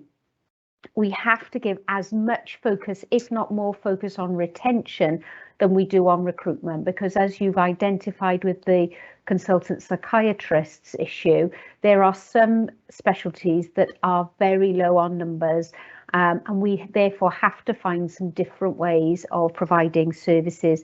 So remodeling workforce is really, really important. Bringing through assistant practitioners and those types of roles is key. That's not to say we take the foot off the gas on recruitment, and pleased to say that job fairs are something that we use as a standard tool, and my understanding is we've got one of those today in Brecon going on, for example. We're linking now formally on a structured programme with young people in schools in the county, in the south of the county to start off with, but really offering a pipeline of people. So, we've had the very important conversations as the executive team about, if you know there's a shortage in a workforce, there's no good keep going out to recruit for that because it's a shortage. That finds some very different ways, and I think that the Workforce and Culture Committee will play a really important role in challenging and making sure we are doing that. But it is one of the both enablers but limiting factors of our ability to recover planned care at speed, and we have to be honest with people about that. Thanks, Chair. Thank you. Thank you, Carol. Stephen, you had a very specific point from Mark, please. Could you respond to that? Yes, I will do. Thank you, Kirsty. Yeah, so thank you, Mark. Yeah, so slide 494. What we've done, Mark, we've taken the opportunity to align some of our reporting locally to the way it's reported nationally. So previously, locally, in the area of referral to treatment times, we were only reporting consultant weights to the board.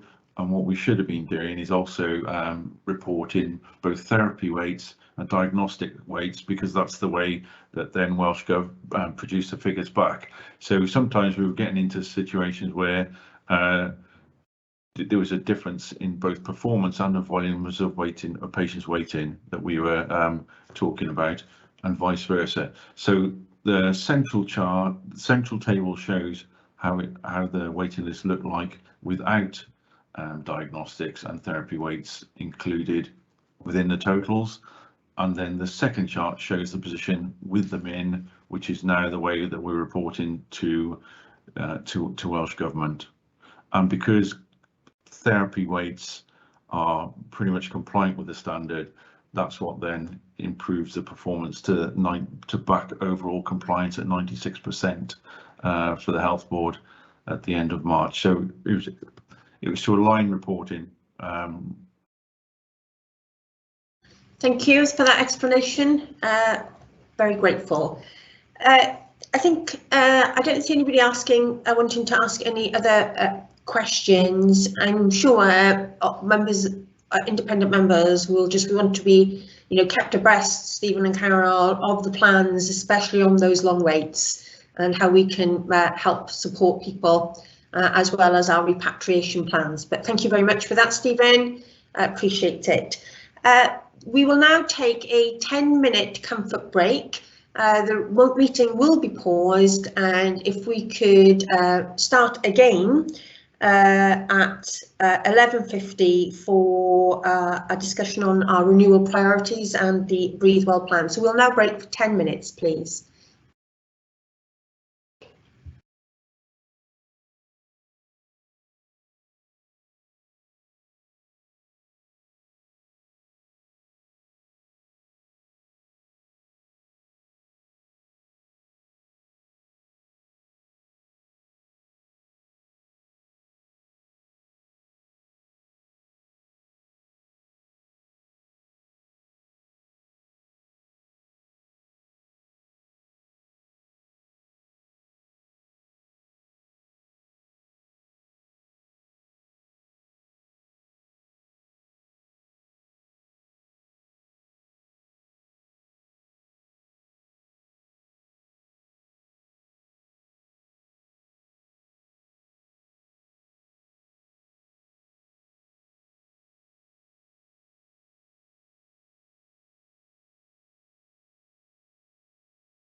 Croeso nôl pawb, welcome back everybody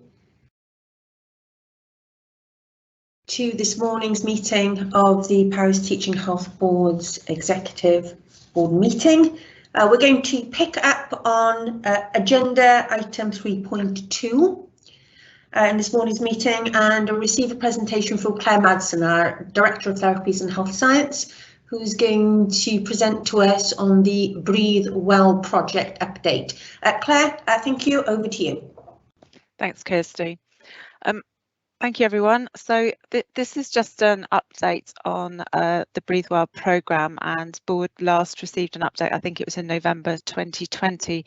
So I just wanted to start by reminding everybody about the Breathe Well programme. So this programme was established back in 2019 as part of the Tackling the Big Four and has now become part of the renewal portfolio. So I've just added on the model of care for people's memories and just the aims of the programme, just to remind people. We have been taking a value-based approach. And the other thing I just wanted to note was that the programme was stood down in March 2020 at the onset of COVID to enable us to look at other areas that we needed to focus on, although we did carry on with a few actions that we actually fast-tracked because we thought they would actually support the COVID response. But we did stand the programme fully back up again in August 2020. So just wanted to start by looking at the achievements that we've made so far and the impact that they've been having. So one of the biggest areas we've been looking at is diagnostics, particularly around the area of spirometry. And spirometry is a test we use to differentiate between different respiratory conditions, particularly things like COPD and asthma.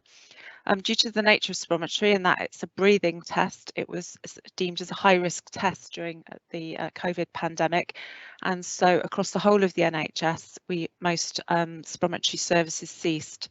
So we looked at different ways of working. We were able to put a drive-through spirometry pilot in between February and July because that was deemed a safer way because everyone was outside way of delivering this test, and we were able to see 141 patients. And if we think about what would have had to happen, they would have had to go into a secondary care environment. We were able to save a significant number of patient miles. So we are looking at different ways of delivering spirometry in the future, and a piece of work has been done across the whole of Wales to look at the model of spirometry, and some of the work we've done in Powys has helped to inform the All Wales model, which has been great. And we are looking towards a model where we're using healthcare support worker staff who have special training to actually perform this accurate and timely diagnosis. If spirometry is not used, sometimes patients can be misdiagnosed because they're borderline or they're giving confusing symptoms. So it's really important this test is done. And if we're able to get a better diagnostic process in place, obviously that means people are getting the right treatment at the right time, and also we will make quite considerable financial savings. The All Wales Respiratory Group have done some work around cost savings with regard to this. It has been done on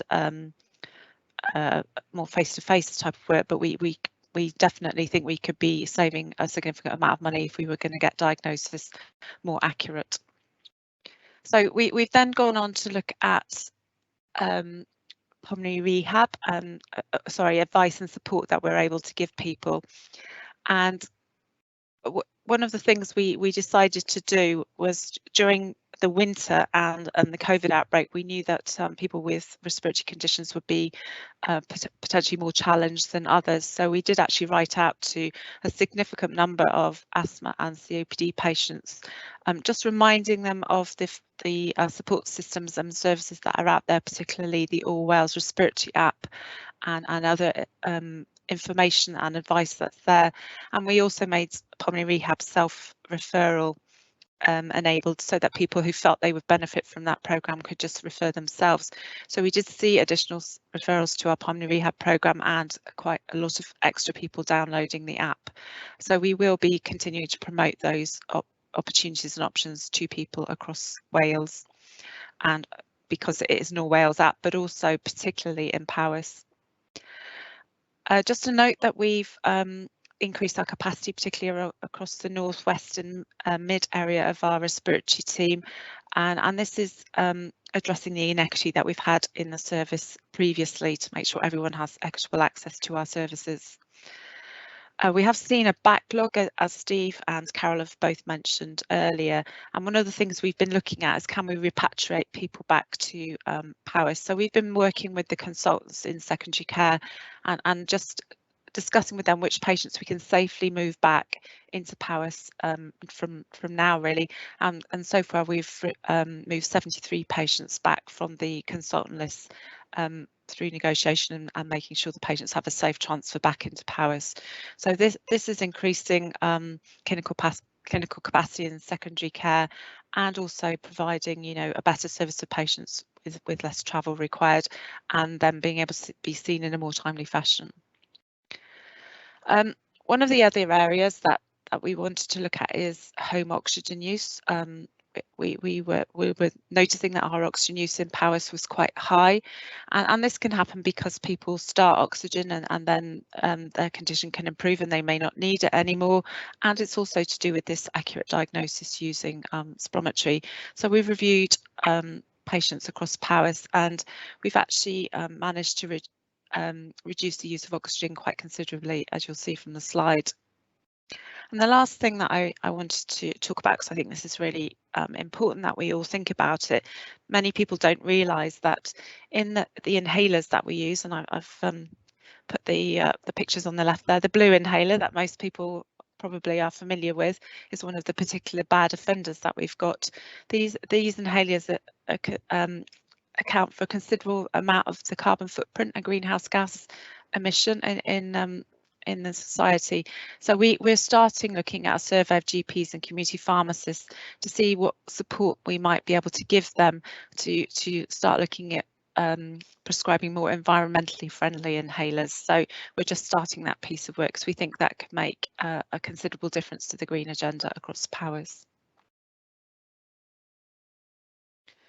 And we've also been looking at our pulmonary rehab programme. So again, this was something else that had to be stood down during the pandemic, and so we were very quick to set up a virtual programme across Powys.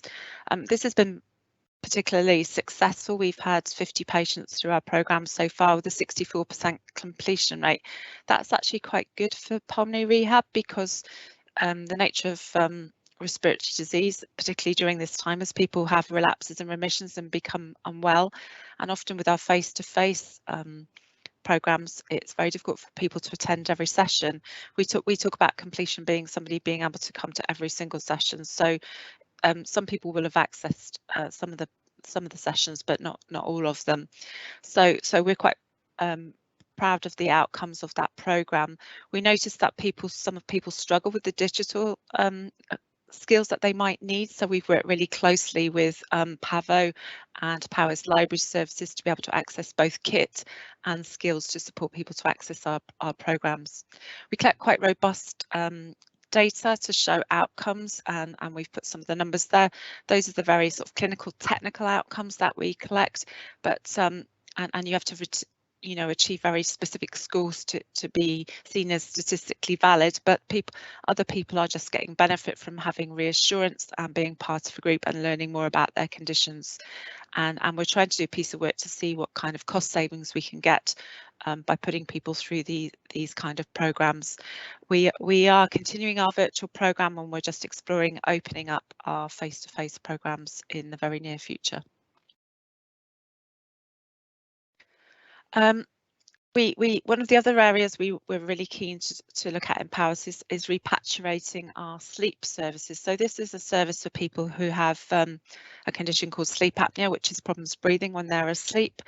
And we feel that we're able to repatriate this service quite effectively. As you can imagine, for people with such a severe condition as this, travelling can be quite challenging, and so we felt it very important to offer this service closer to home. We have had some delays. We hope this will be up and running much more quickly, but getting access to kit and some staffing issues have delayed it slightly, but the kit's all here now in Powys and we are commencing our sleep clinics. So we hope to see this build up over time. We've done the the calculations, and we definitely have enough work to bring in a second physiologist.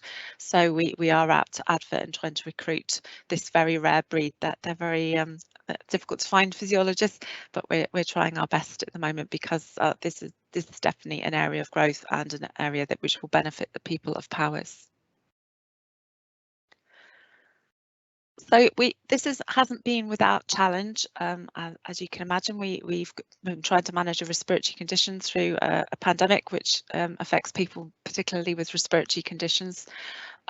We've been particularly interested in looking at how we can save money over this time, and so we're looking at our trajectories and how we can increase capacity within Powys and reduce referral onto secondary care.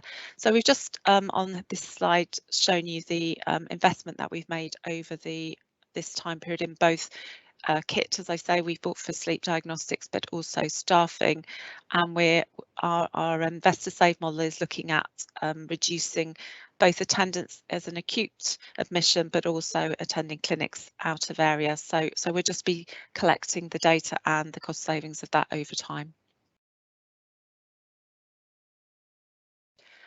And as I say, this hasn't been without challenge, not only the collecting the data on which patients are on waiting lists and also the cost savings, but we were really keen to have a multidisciplinary team, and we've are in competition with other health boards, and recruiting staff has been challenging, but we are getting there now. We have got most disciplines in place now. We just got a few more staff to recruit. As I've said, respiratory physiologists are a rare breed, so we are really keen to recruit another one, and we are also working with HIW to see how we can work with them to look at how we can train more physiologists in the future and support students on placement, and try and look at how we can expand that workforce. We have had some turnover in our existing staffing, but one of the good news stories is, as we've created a better sort of career trajectory in Powys, in that we have other specialties joining us, other professions joining us, and a wider range of opportunities. So as we go forward, our next steps are to continue to deliver the aims that we've set ourselves. So we are particularly interested, as I said, in the environmental inhalers. We want to improve our diagnostics, and we want this year to have a particular look at services for children with asthma, and also asthma, all adults having an asthma action plan, so that they all are empowered to know what to do should their conditions deteriorate. We, as I've said, are looking at the outpatient activity design and looking who we can repatriate back into Powys and safely manage here. We want to really promote advice, support and treatment to children and young people with respiratory conditions, so that they all feel empowered to know what to do, particularly around the area of asthma management. And lastly, we want to bring our diagnostics closer to home, and I think I've talked about quite a lot of that throughout the presentation, and we're getting some more fancy kit in, as my respiratory physiologists are very excited about looking at what other diagnostics we can do in-house at the moment. So I'm very happy, I'm aware that was a whistle-stop tour of the work we've been doing. I'm very happy to answer any questions. Diolch fawr, Claire. Thank you for that. And our first question, or at least a comment, is from Katie Blackburn at the CHC. Over to you, Katie. Thank you very much, Chair, and thank you, Claire. It's just a question, or it's not a question, it's a comment about the inhalers. And whilst really understanding and appreciating the environmental dimension, I'm just a plea really that it might be useful just for you and I to have a conversation about how that's going to be communicated with patients, that changeover. Thank you, Katie. Claire, before you answer, can we hear from Robert, please? Robert. Thank you. Yeah, very good presentation, and a good example of the very repatriation of services that we alluded to, in a previous conversation. You mentioned the app earlier, and just something I think we have to be a bit cautious about. Obviously, Wales now is following on and is developing its own app as well. As these things get more sophisticated and people can make appointments and so forth, we just need to make sure that apps, you know, in Wales can work. You know, with the systems in England and vice versa, as well as they become more ambitious. And I recently attended an update on the Wales app, and I wasn't entirely convinced that that this was at the forefront of their priorities. So just a caution there. But thank you very much for the work you're all doing. Thank you, Robert. Claire, on Katie's point about how we don't alarm people who have been very used to using those traditional blue inhalers if all of a sudden they have a different mechanism. Yeah, so thank you for that. So firstly, just to reassure everyone, there's no plan to just stop everyone having what they're used to and moving them straight onto another inhaler. This is part of the reason we're doing a scoping exercise first to see how we can support primary care and people to transfer onto other inhalers. Not everybody will be able to transfer onto the different inhalers. There may be reasons to keep people on the inhaler that they're used to using, so it will never be a blanket transference. And you know, I think it's about informing people, giving people choice, and looking at alternatives that are appropriate. The guidance is already out there and the alternatives are available, so I think it will be a transition piece of work, but please don't be alarmed. There's no switching off of one inhaler and transferring onto another, and we need to be clear that we understand the effects of moving people across. But the new formulas have been written and the new advice and guidance is out there. It's just a matter of time and doing it in a supportive way to patients. And I'll just a quick comment about the app, just to say that the All Wales app are working with the providers of the respiratory apps at the moment to look at how they can integrate and support people to transfer and actually have an overview of all the apps that are out there and how everybody works together. So I think it's going to be a complicated piece of work, but the meetings are starting to happen. And I know Carol wanted to maybe comment on that as well. Yes, thank you, Claire. Final comment on this item from Carol then. Well, I grab my computer charger. So Carol, I keep talking until I get back on the screen. No worries. I'm probably well known for talking a lot, but I just wanted to draw some reflections on the presentation. You will have heard Claire talk about cost quite a lot, and the reason that's important is because we are a public service, we have a finite amount of money, and if we can improve outcomes, experience and cost, that is the perfect sort of triangle around value-based healthcare. So members, you will be hearing us talking about the cost of services and the overall value that spending that money brings more and more, because you know, I'm sure taxpayers listening to this would be reassured that we are thinking as much about how we spend that money to get the best outcome as possible, particularly at this time of when we talked earlier on about, you know, finances being so tight generally. So I'm welcoming the conversation that we're having about the outcome, the experience and the cost of services.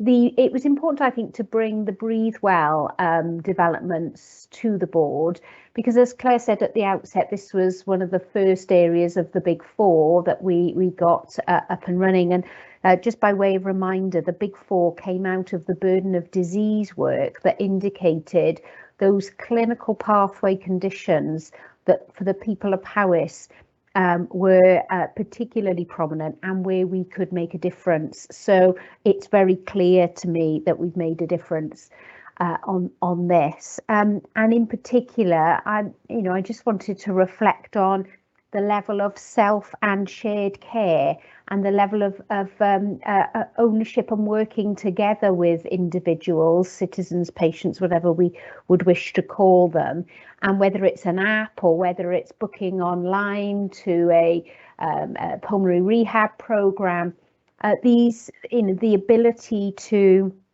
for people to connect to healthcare services in a different way, is really coming through on this work. And I think when we look at the other areas of the renewal portfolio, we should be asking ourselves about whether we're doing that in all areas as well. So, Chair, I just wanted to sort of give a bit of a reflection of what I've seen on this programme, and I'm very grateful to Claire for her leadership of this area. Well, I'd like to echo that appreciation to Claire and all those staff that are involved in the programme. As Robert said, this is a really good example of how we are reimagining a service that delivers real benefits to patients in their experience of that service, as well as making sure, as you said, Carol, we use the resources available to us in the most effective fashion, which in turn then allows us to invest in other in improvements on a continuous basis. So thank you everybody involved with that programme. Thank you, Claire, for your presentation. And we'll move now to item 3.3, over to Pete Hopgood, for the paper on financial performance. Over to you, please, Pete. Thank you, Chair. So the usual financial report is included in the agenda pack. If I go through some of the key issues and highlights, and then we can take any questions at the end. So the first thing to say is that this is the financial report for the end of the year 21-22. So for the end of the year, subject to audit, which is currently taking place, the Health Board met its duty to remain within its revenue resource limit and delivered an underspend of £80,000. Remained within its capital resource limit and delivered an underspend of £67. So both fantastic achievements subject to the ongoing audit. Just wanted to flag, included in the report is the usual trend analysis. And as I've been reporting to board and committees on a regular basis, our key areas of concern of areas needing control as we move into the new financial year include our spend on variable pay, our spend on continuing healthcare, and our spend in relation to our commission services. Also included in the report is a reminder of our financial plan for 22-23. And just for the board, a reminder, our plan is made up of 3 elements. Our core financial plan, which is deliver a break-even position. And then there's extraordinary national pressures and an ongoing COVID response, whereby Welsh Government are providing some risk cover in those areas. Now, I can give a verbal update in terms of our month 1 position for 22-23.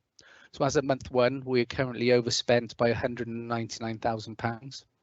Key reason for that overspend is increased pressure in relation to complex care and continuing healthcare. And just to flag, it is crucial that as a board, we take the action and controls around our variable pay, around our spend in continuing healthcare, and in relation to our LTAs and our commissioning. And also a reminder that as part of our IMTP plan, there was a clear expectation for Welsh Government that we return to pre-pandemic levels in terms of delivering levels of efficiency. So just a reminder, that's another key area of focus for us. I think that does nicely bring a link back to the Breathe Well and the update that Claire just gave, because we are working on that. There are opportunities, and it brings together that value approach as Carol perfectly outlined. So I'll pause there and happy to take any questions. Diolch, Pete. Questions to Pete on the financial report? I can't see anything coming through in the chat, and I can't see any hands raised. So I guess, so if that's the case, then Pete, thank you very much for that. And as you said, congratulations to the entire team for landing that jet plane on a very, very small runway with regards to both revenue and capital funding. You couldn't have gotten any closer, I think, on the capital front. So thank you very much for that. And the financial report is noted. We'll move then on to item 3.4, which is the corporate risk register for May 2020. James, over to you. Members will see We need to satisfy ourselves that this is an accurate narrative around our risk, and we're also asked to adding an additional risk to the register around cybersecurity. But James, any comments from you to begin this this piece, please? Thank you, Chair. Yes, I was going to highlight that and also link to the last item with regard to the amendment to the finance risk has moved from the sort of in-year performance one we usually have, is looking more further ahead now with regard to the position we're faced with as a health board and more about sustainability. So that's one of the major changes that came out of the exercise that we ran with execs, looking at sort of a blank page approach that's referred to in the paper, and just to flag that we'll be extending that to run a similar exercise with all board members in the board development session at the end of June. So it's highlighting the development work that continues to go on with regard to updating the risk register. But as it is, this is the updated register in the usual way. And just to finally say, with regard to cyber risk, yes, it is on there because of the reasons that we've articulated previously, but we've got to be slightly careful in the amount of detail that we put in there, obviously in a public meeting. So just to flag that as well. Thank you very much, James. Questions to James around the risk register?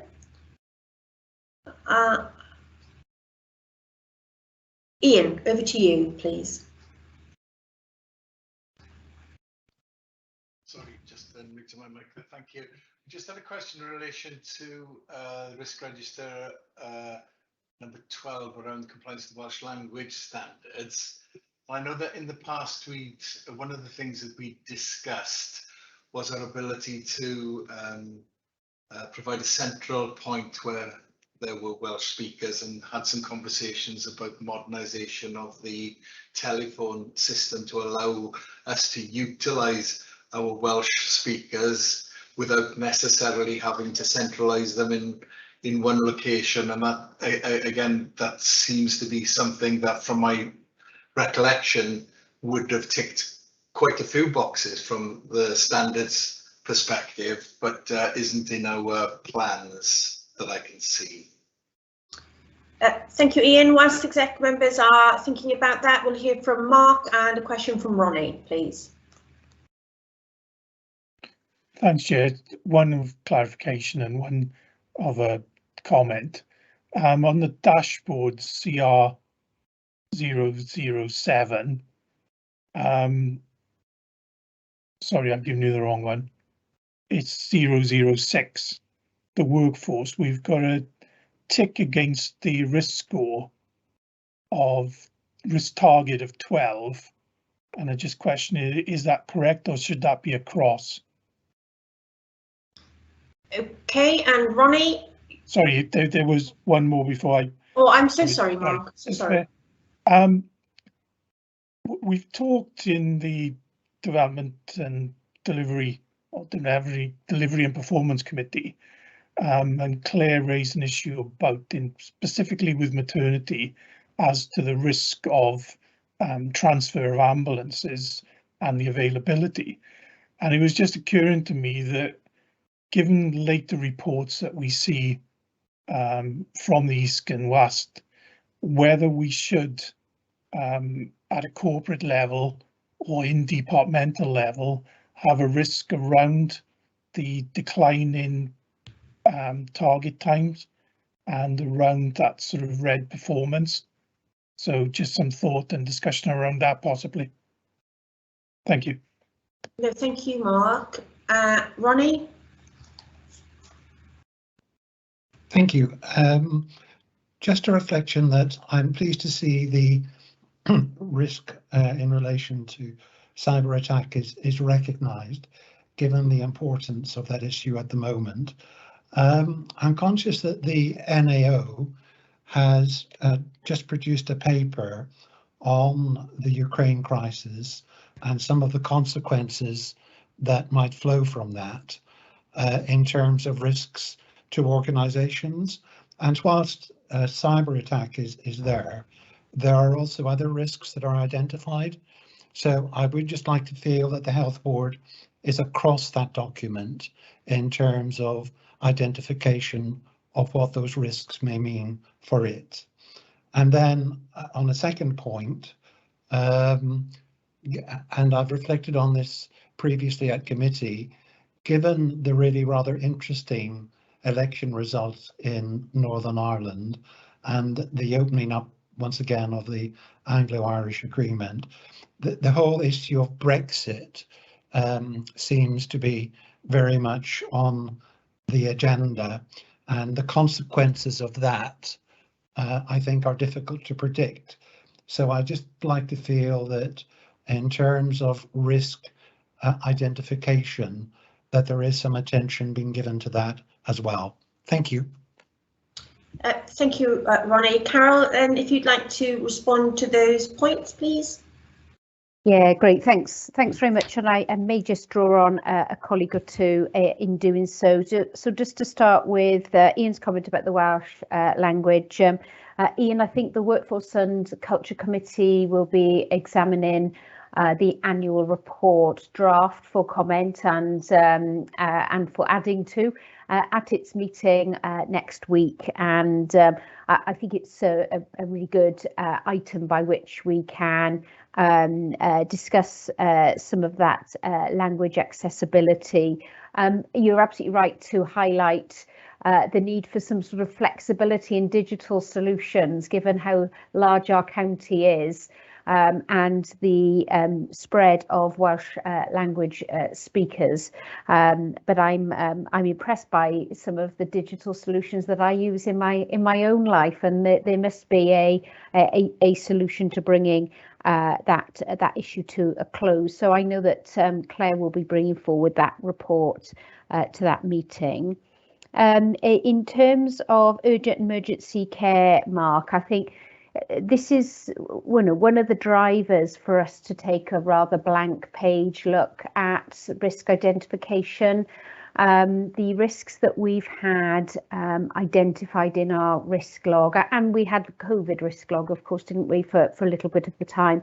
You know, they have been the risks that have run through for some time, and I think we're in a different phase now.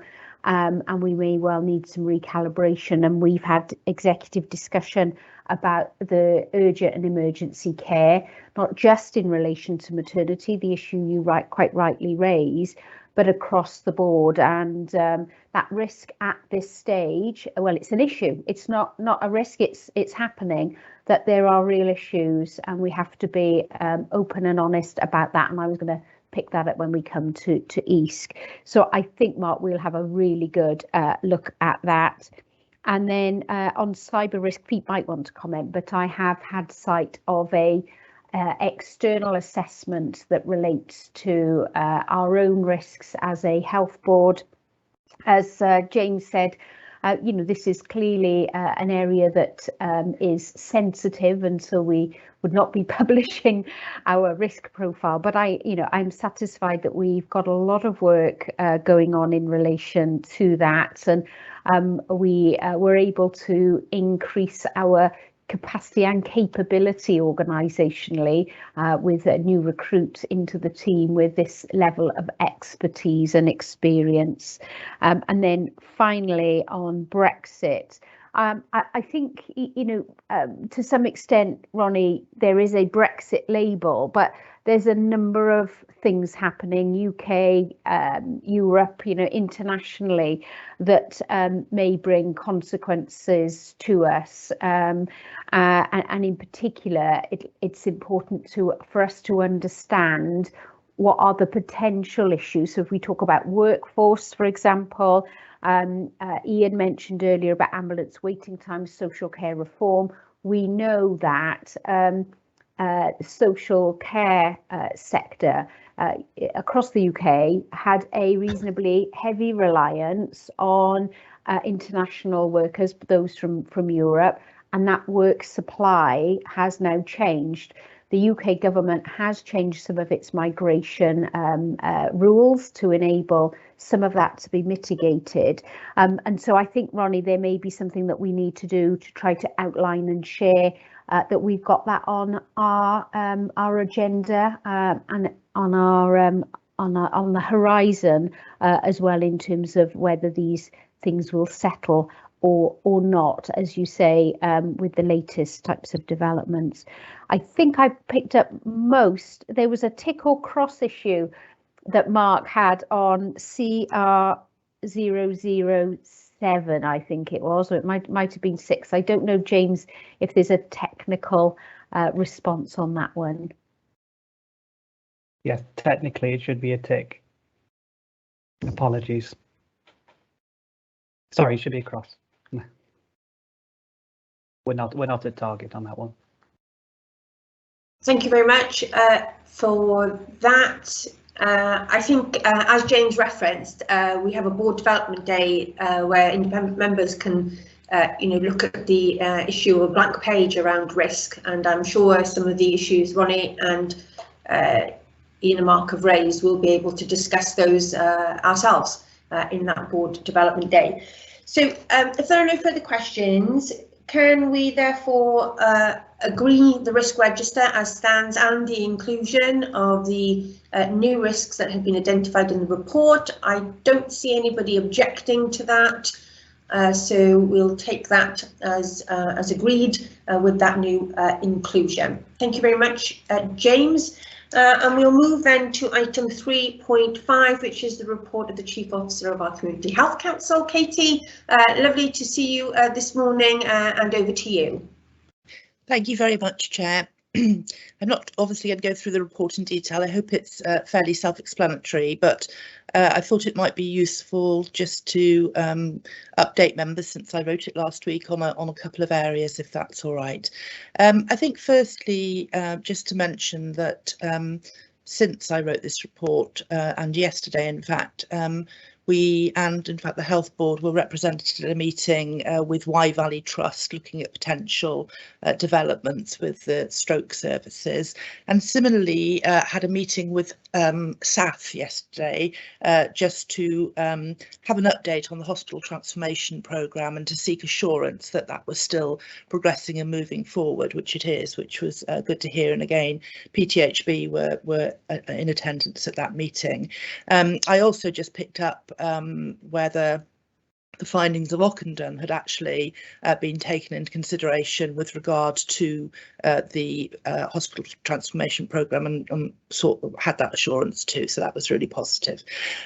Just on the pharmacy survey, we have to date got nearly 530 responses, which is quite a significant response for one of our surveys, and I think just to be clear, the survey itself really is seeking feedback on the actual services that people are receiving from pharmacies, but we've also included an element that asks individuals about what services they are in fact seeking from pharmacies, and we all know that there's quite a lot of there's quite a big campaign at the moment about individuals fully utilising the pharmacy service and the pharmacists themselves. So that will be interesting. And we've got Jackie Seaton presenting as our full council in June. We've still got issues, I think, as was evidenced in the scorecard, really, about access to dental services and GP appointments. Those are ongoing, but just, to give assurance that I'm having fortnightly meetings with Hayley as Director of Primary Care, so we're working through those on an individual basis. The advocacy cases have increased since I last reported to you, but I'm confident that there's no significant trends there or anything to be unduly concerned about. And I've had a meeting since your last board meeting with Claire, which is a really positive and constructive meeting. And my team and the Putting Things Right team to continue to meet on a weekly basis, just to make sure that there's still that sort of energy and emphasis on resolving some of those issues that crop up. I've just listed there some of the new members that we've appointed, some of the ministerial appointments, and we've got a new Parvo appointee. And following on from the presentation that I gave at the board-to-board meeting, just to update you really that we're still awaiting the announcement of the members of the board of the Citizens' Voice body, which once appointed will be able to start making decisions about the structure and the future direction of that new organisation. So I'm happy to take any questions, Chair, and that's it from me. Thank you, Katie. If there are any questions for Katie, Katie, can I just assure you that there's plenty of energy and emphasis in the Patient Experience and Quality Committee around the Putting Things Right agenda. So I'm glad that you found the meeting with Claire as productive, because there's a real, collective endeavour here to make some progress in those areas. If there are no further questions, I don't see any questions. So thank you, Katie, for your report and your continued partnership with us, which is much appreciated. And we'll move to the next item, which is item 3.6, assurance reports of the board's committees. The first are our own committees here. The purpose of the report is to provide an update from the committees which have been approved by the chairs.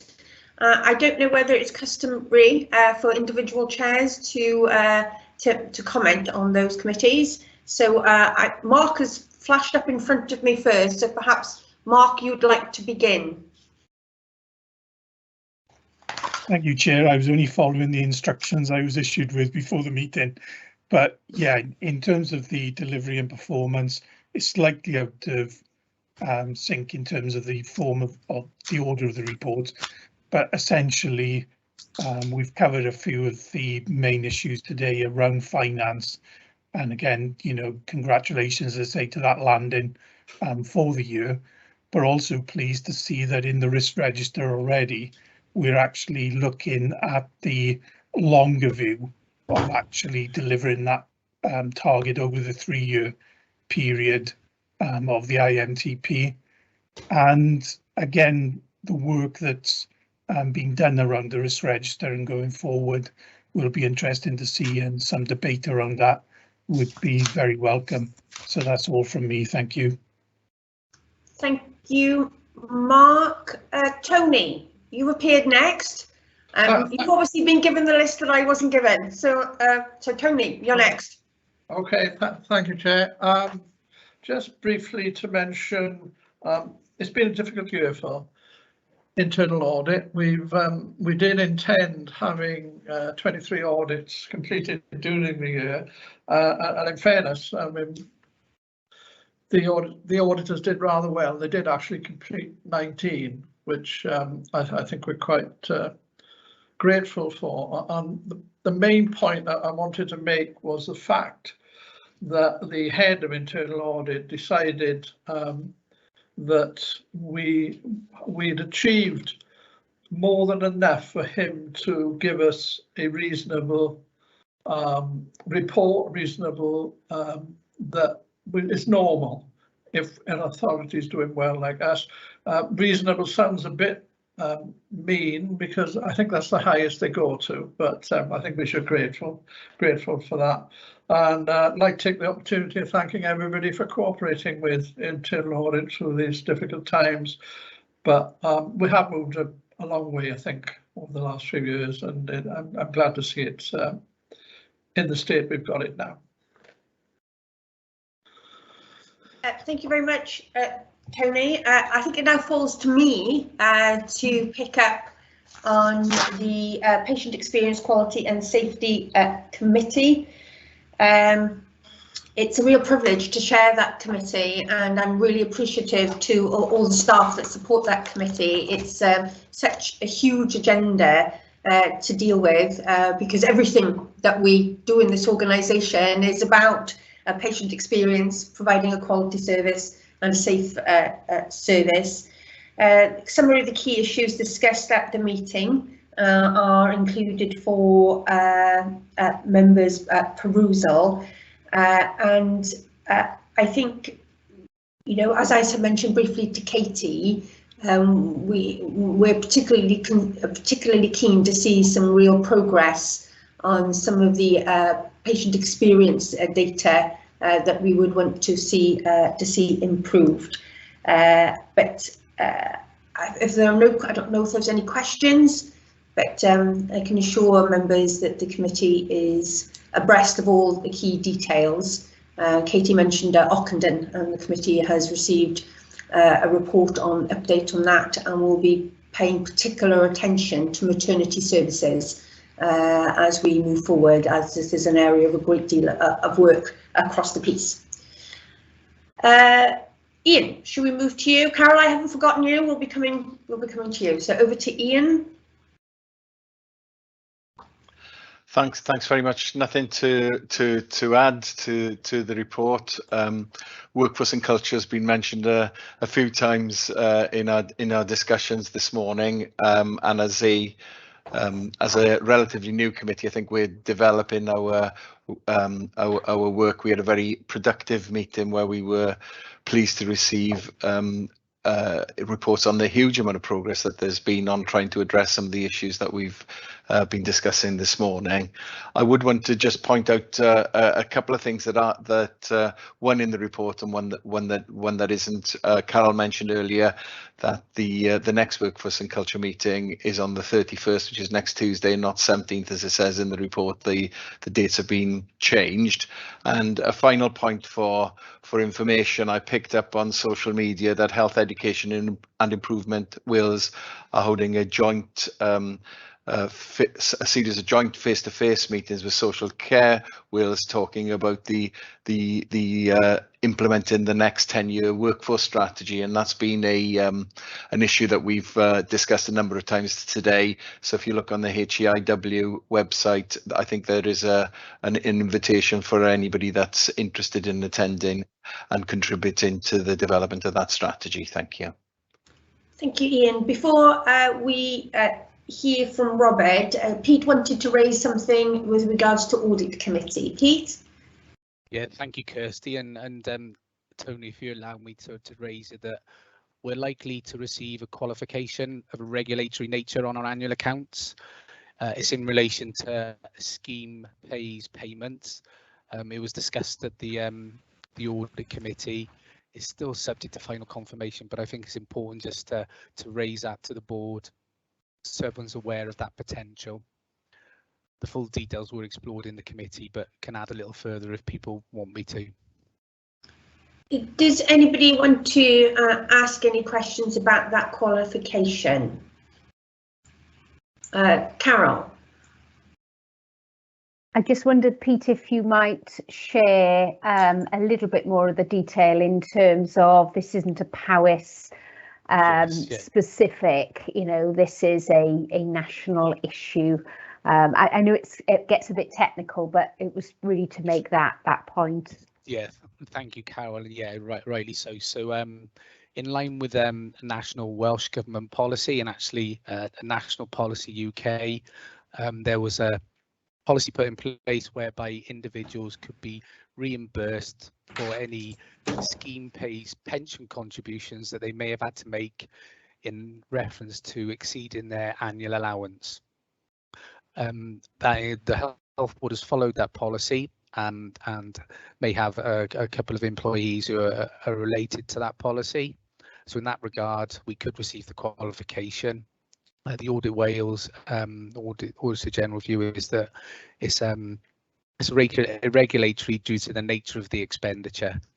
I'm trying to keep it brief and not go into too much technicality, but it's not an issue just for POWIS, it's an issue for every health board and organisation in Wales and for Welsh Government for the overall accounts. Thank you, Pete, for that additional detail and that assurance that it isn't something that is peculiar to our own organisation, but actually is a more systemic issue across the piece. Thank you for that. Thank you. Clarification. Robert, on planning, partnerships and population health. Thank you. Nothing special to add to the document, except to say that we spent quite a lot of time at the last meeting on the wellbeing assessment and the population assessment briefing, and that paper, of course, has come today. And unsurprisingly, that will be used to direct the searchlight of the committee, if you like, in the months ahead. And we are particularly looking forward to, obviously, the new director coming on board to help us with that work. Thank you. No, thank you, Robert. I don't see anybody wanting to raise any questions with regards to that. So Carol, do forgive me, I should have gone with you first, that you could have separated out your executive report, but also the report on some joint committees. But if you could cover both, that would be great. Thank you. Yeah, no, not at all, Chair. So I wasn't going to escalate anything from the executive committee report. You can see the range of items that we have oversight of. And many of those will have then gone through the assurance committees and come here to the board. So I wasn't going to pick anything specific up on that unless anyone does want to raise something.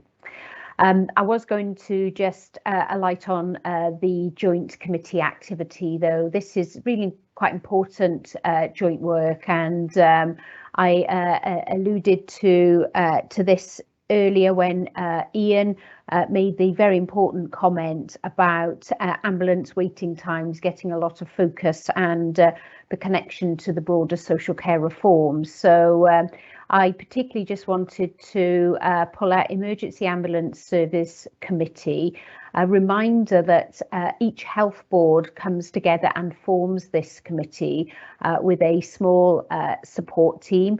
There is a commissioner, a lead commissioner, the Emergency Ambulance Service Commissioner, and there is an independent chair of that committee. There are some, very serious matters that people will need to be aware of. I know that you will have seen media coverage over the last few months, and at every single board meeting we have discussed the urgent and emergency care situation.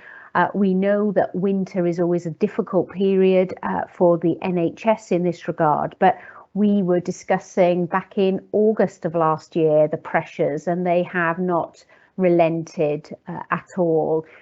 And absolutely right for Ian to flag that one of the root issues in not being able to resolve the flow and provide the standard of care we would all wish to meet is the community care capacity, not just direct social care, although that is significantly challenged, but some of the broader community pressures as well and capacity there. So at the Emergency Ambulance Services Joint Committee, we discussed those key pressures through the whole system. Clearly that committee focuses on the ambulance service end of this, and there are important things still to be done in ambulance service development and deployment, but a real recognition that this is a whole system. I have been in regular contact and dialogue with the Chief Executive of the Welsh Ambulance Services Trust, because that service is under huge pressure, and we have very real examples of people in Powys who have struggled to get a timely response to their call to the ambulance service. And as we well know around this board table, that is because ambulances are detained, if you like, at the ED department, trying to drop off patients to go into the departments. This is a whole system issue. We will be having further escalated discussions across all health boards with Welsh Ambulance Services, the EASC team and Welsh Government in the coming weeks, because at this stage we are not seeing the actions that we have taken already really being able to make sufficient impact. So I do want to alert you as a board to that. It's a very active area at this stage, and we are having some discussions as a health service with government and with local government about expanding very rapidly community care capacity. I hope to be in a position to share more of that in the coming weeks.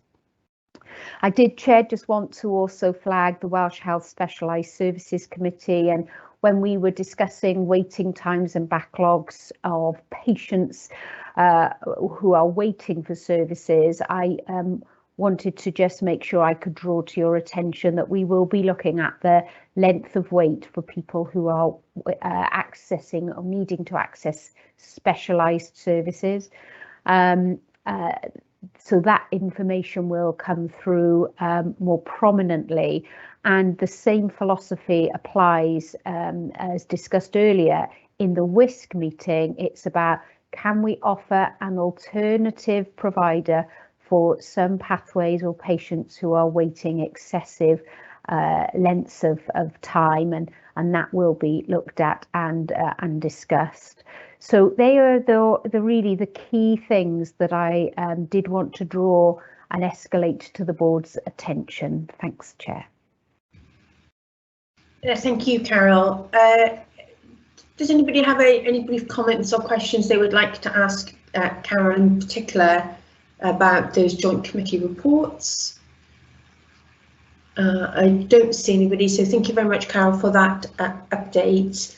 We'll move then on to item 3.7 and the assurance reports of the board's partnership arrangements. There is a short paper for 3.7. Carol, I don't know if there's anything you specifically wanted to raise, or can we take it as read, the shared services report? Thank you. And then finally, as item 3.8, report of the board's local partnership forum. There's a short paper there from Kathy.